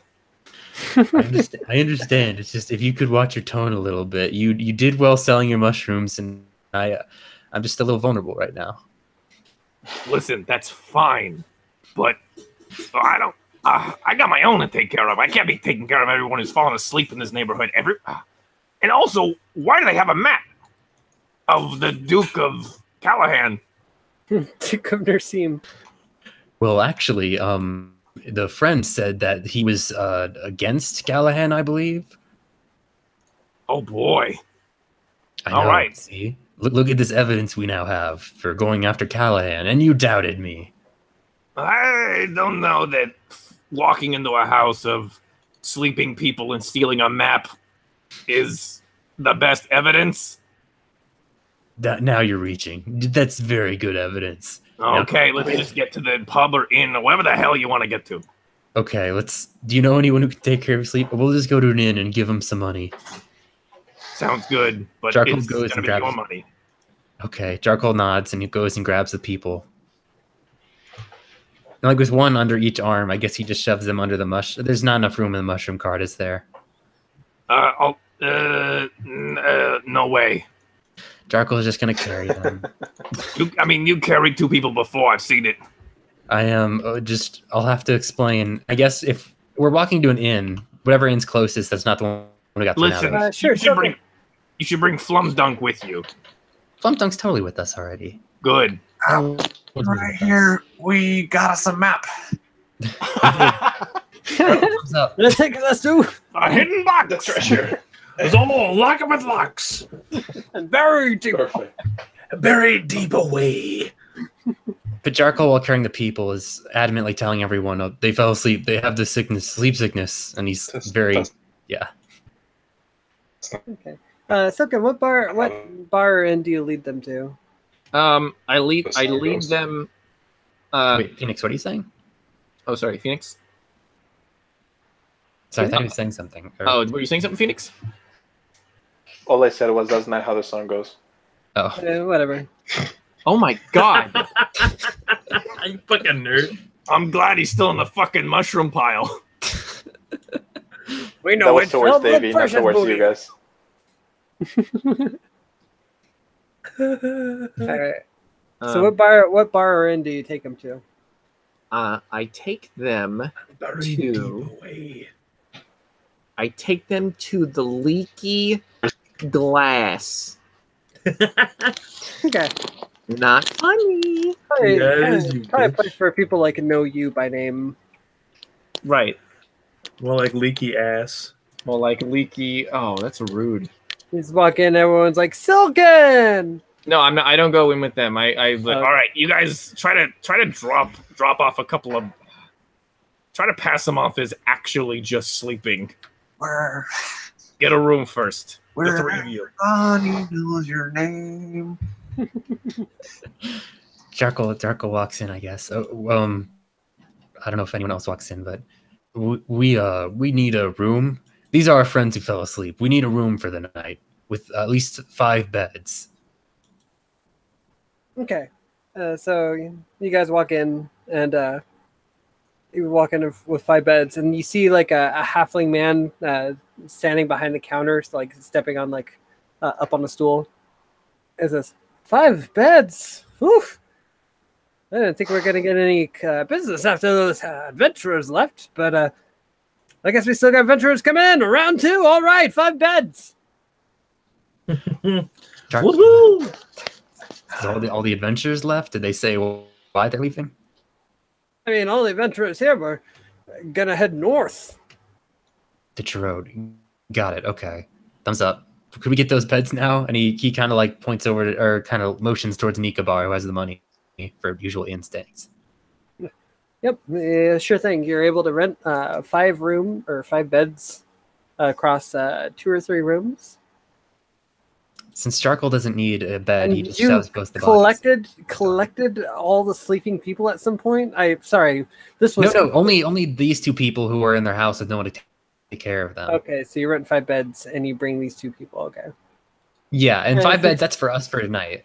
gotcha. Okay.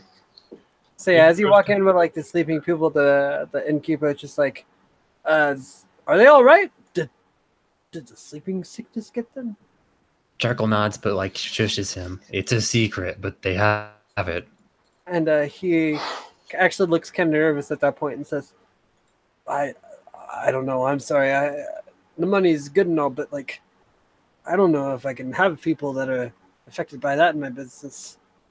But there's no one else to take care of them. That's why I brought them here. Is they need someone to look after them. There's no one else. They were a couple lost in this world alone. Make a persuasion roll. Alone in this beautiful world. All right. Rolling persuasion. And he's like, "What are you, crazy? No, I'm an innkeeper, not a doctor." Jarkle sighs. Damn it, Jim. Well, we'll use the rooms tonight. We just won't bring the people with us. All right. So you decide to like bring them back to their house? Nah, I just walk back to the cart with them. Okay. Yeah, as you walk outside, and you look around, and the cart and Silken and Gurks are gone. What? Wait, where was everyone else while this happened? What was Plump and Nikabar doing? They were inside the inn with you. Oh, they were just walking with me? Oh, God. All right, and I think that's where we'll leave it off. Oh, okay. I was going to ask a question. Never mind. What were you going to ask? What does this sound like from Kirk's perspective? I would say that it sounds like the cart begins moving, and you're like, "Hey, we're moving? I didn't know we were moving." And then you get really tired. Oh, no. That's a good sign. Oh, Gurks, no. And then that's where we'll leave off. Oh, no. Dun, dun, dun. All right. Oh, who lives in a mushroom pineapple? Pineapple. Well, Mushroom.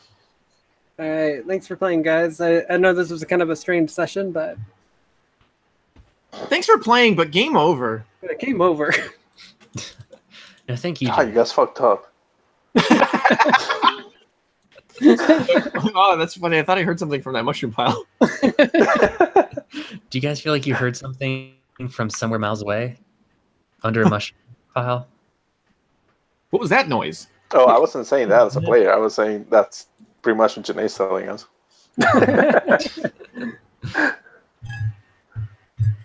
Yeah, you walk back outside, and your halfling friend and the cart are nowhere to be seen. Well, good. Oh no, your mushrooms. All right. My mushrooms. My mushrooms. Time to My end this- baby. My baby.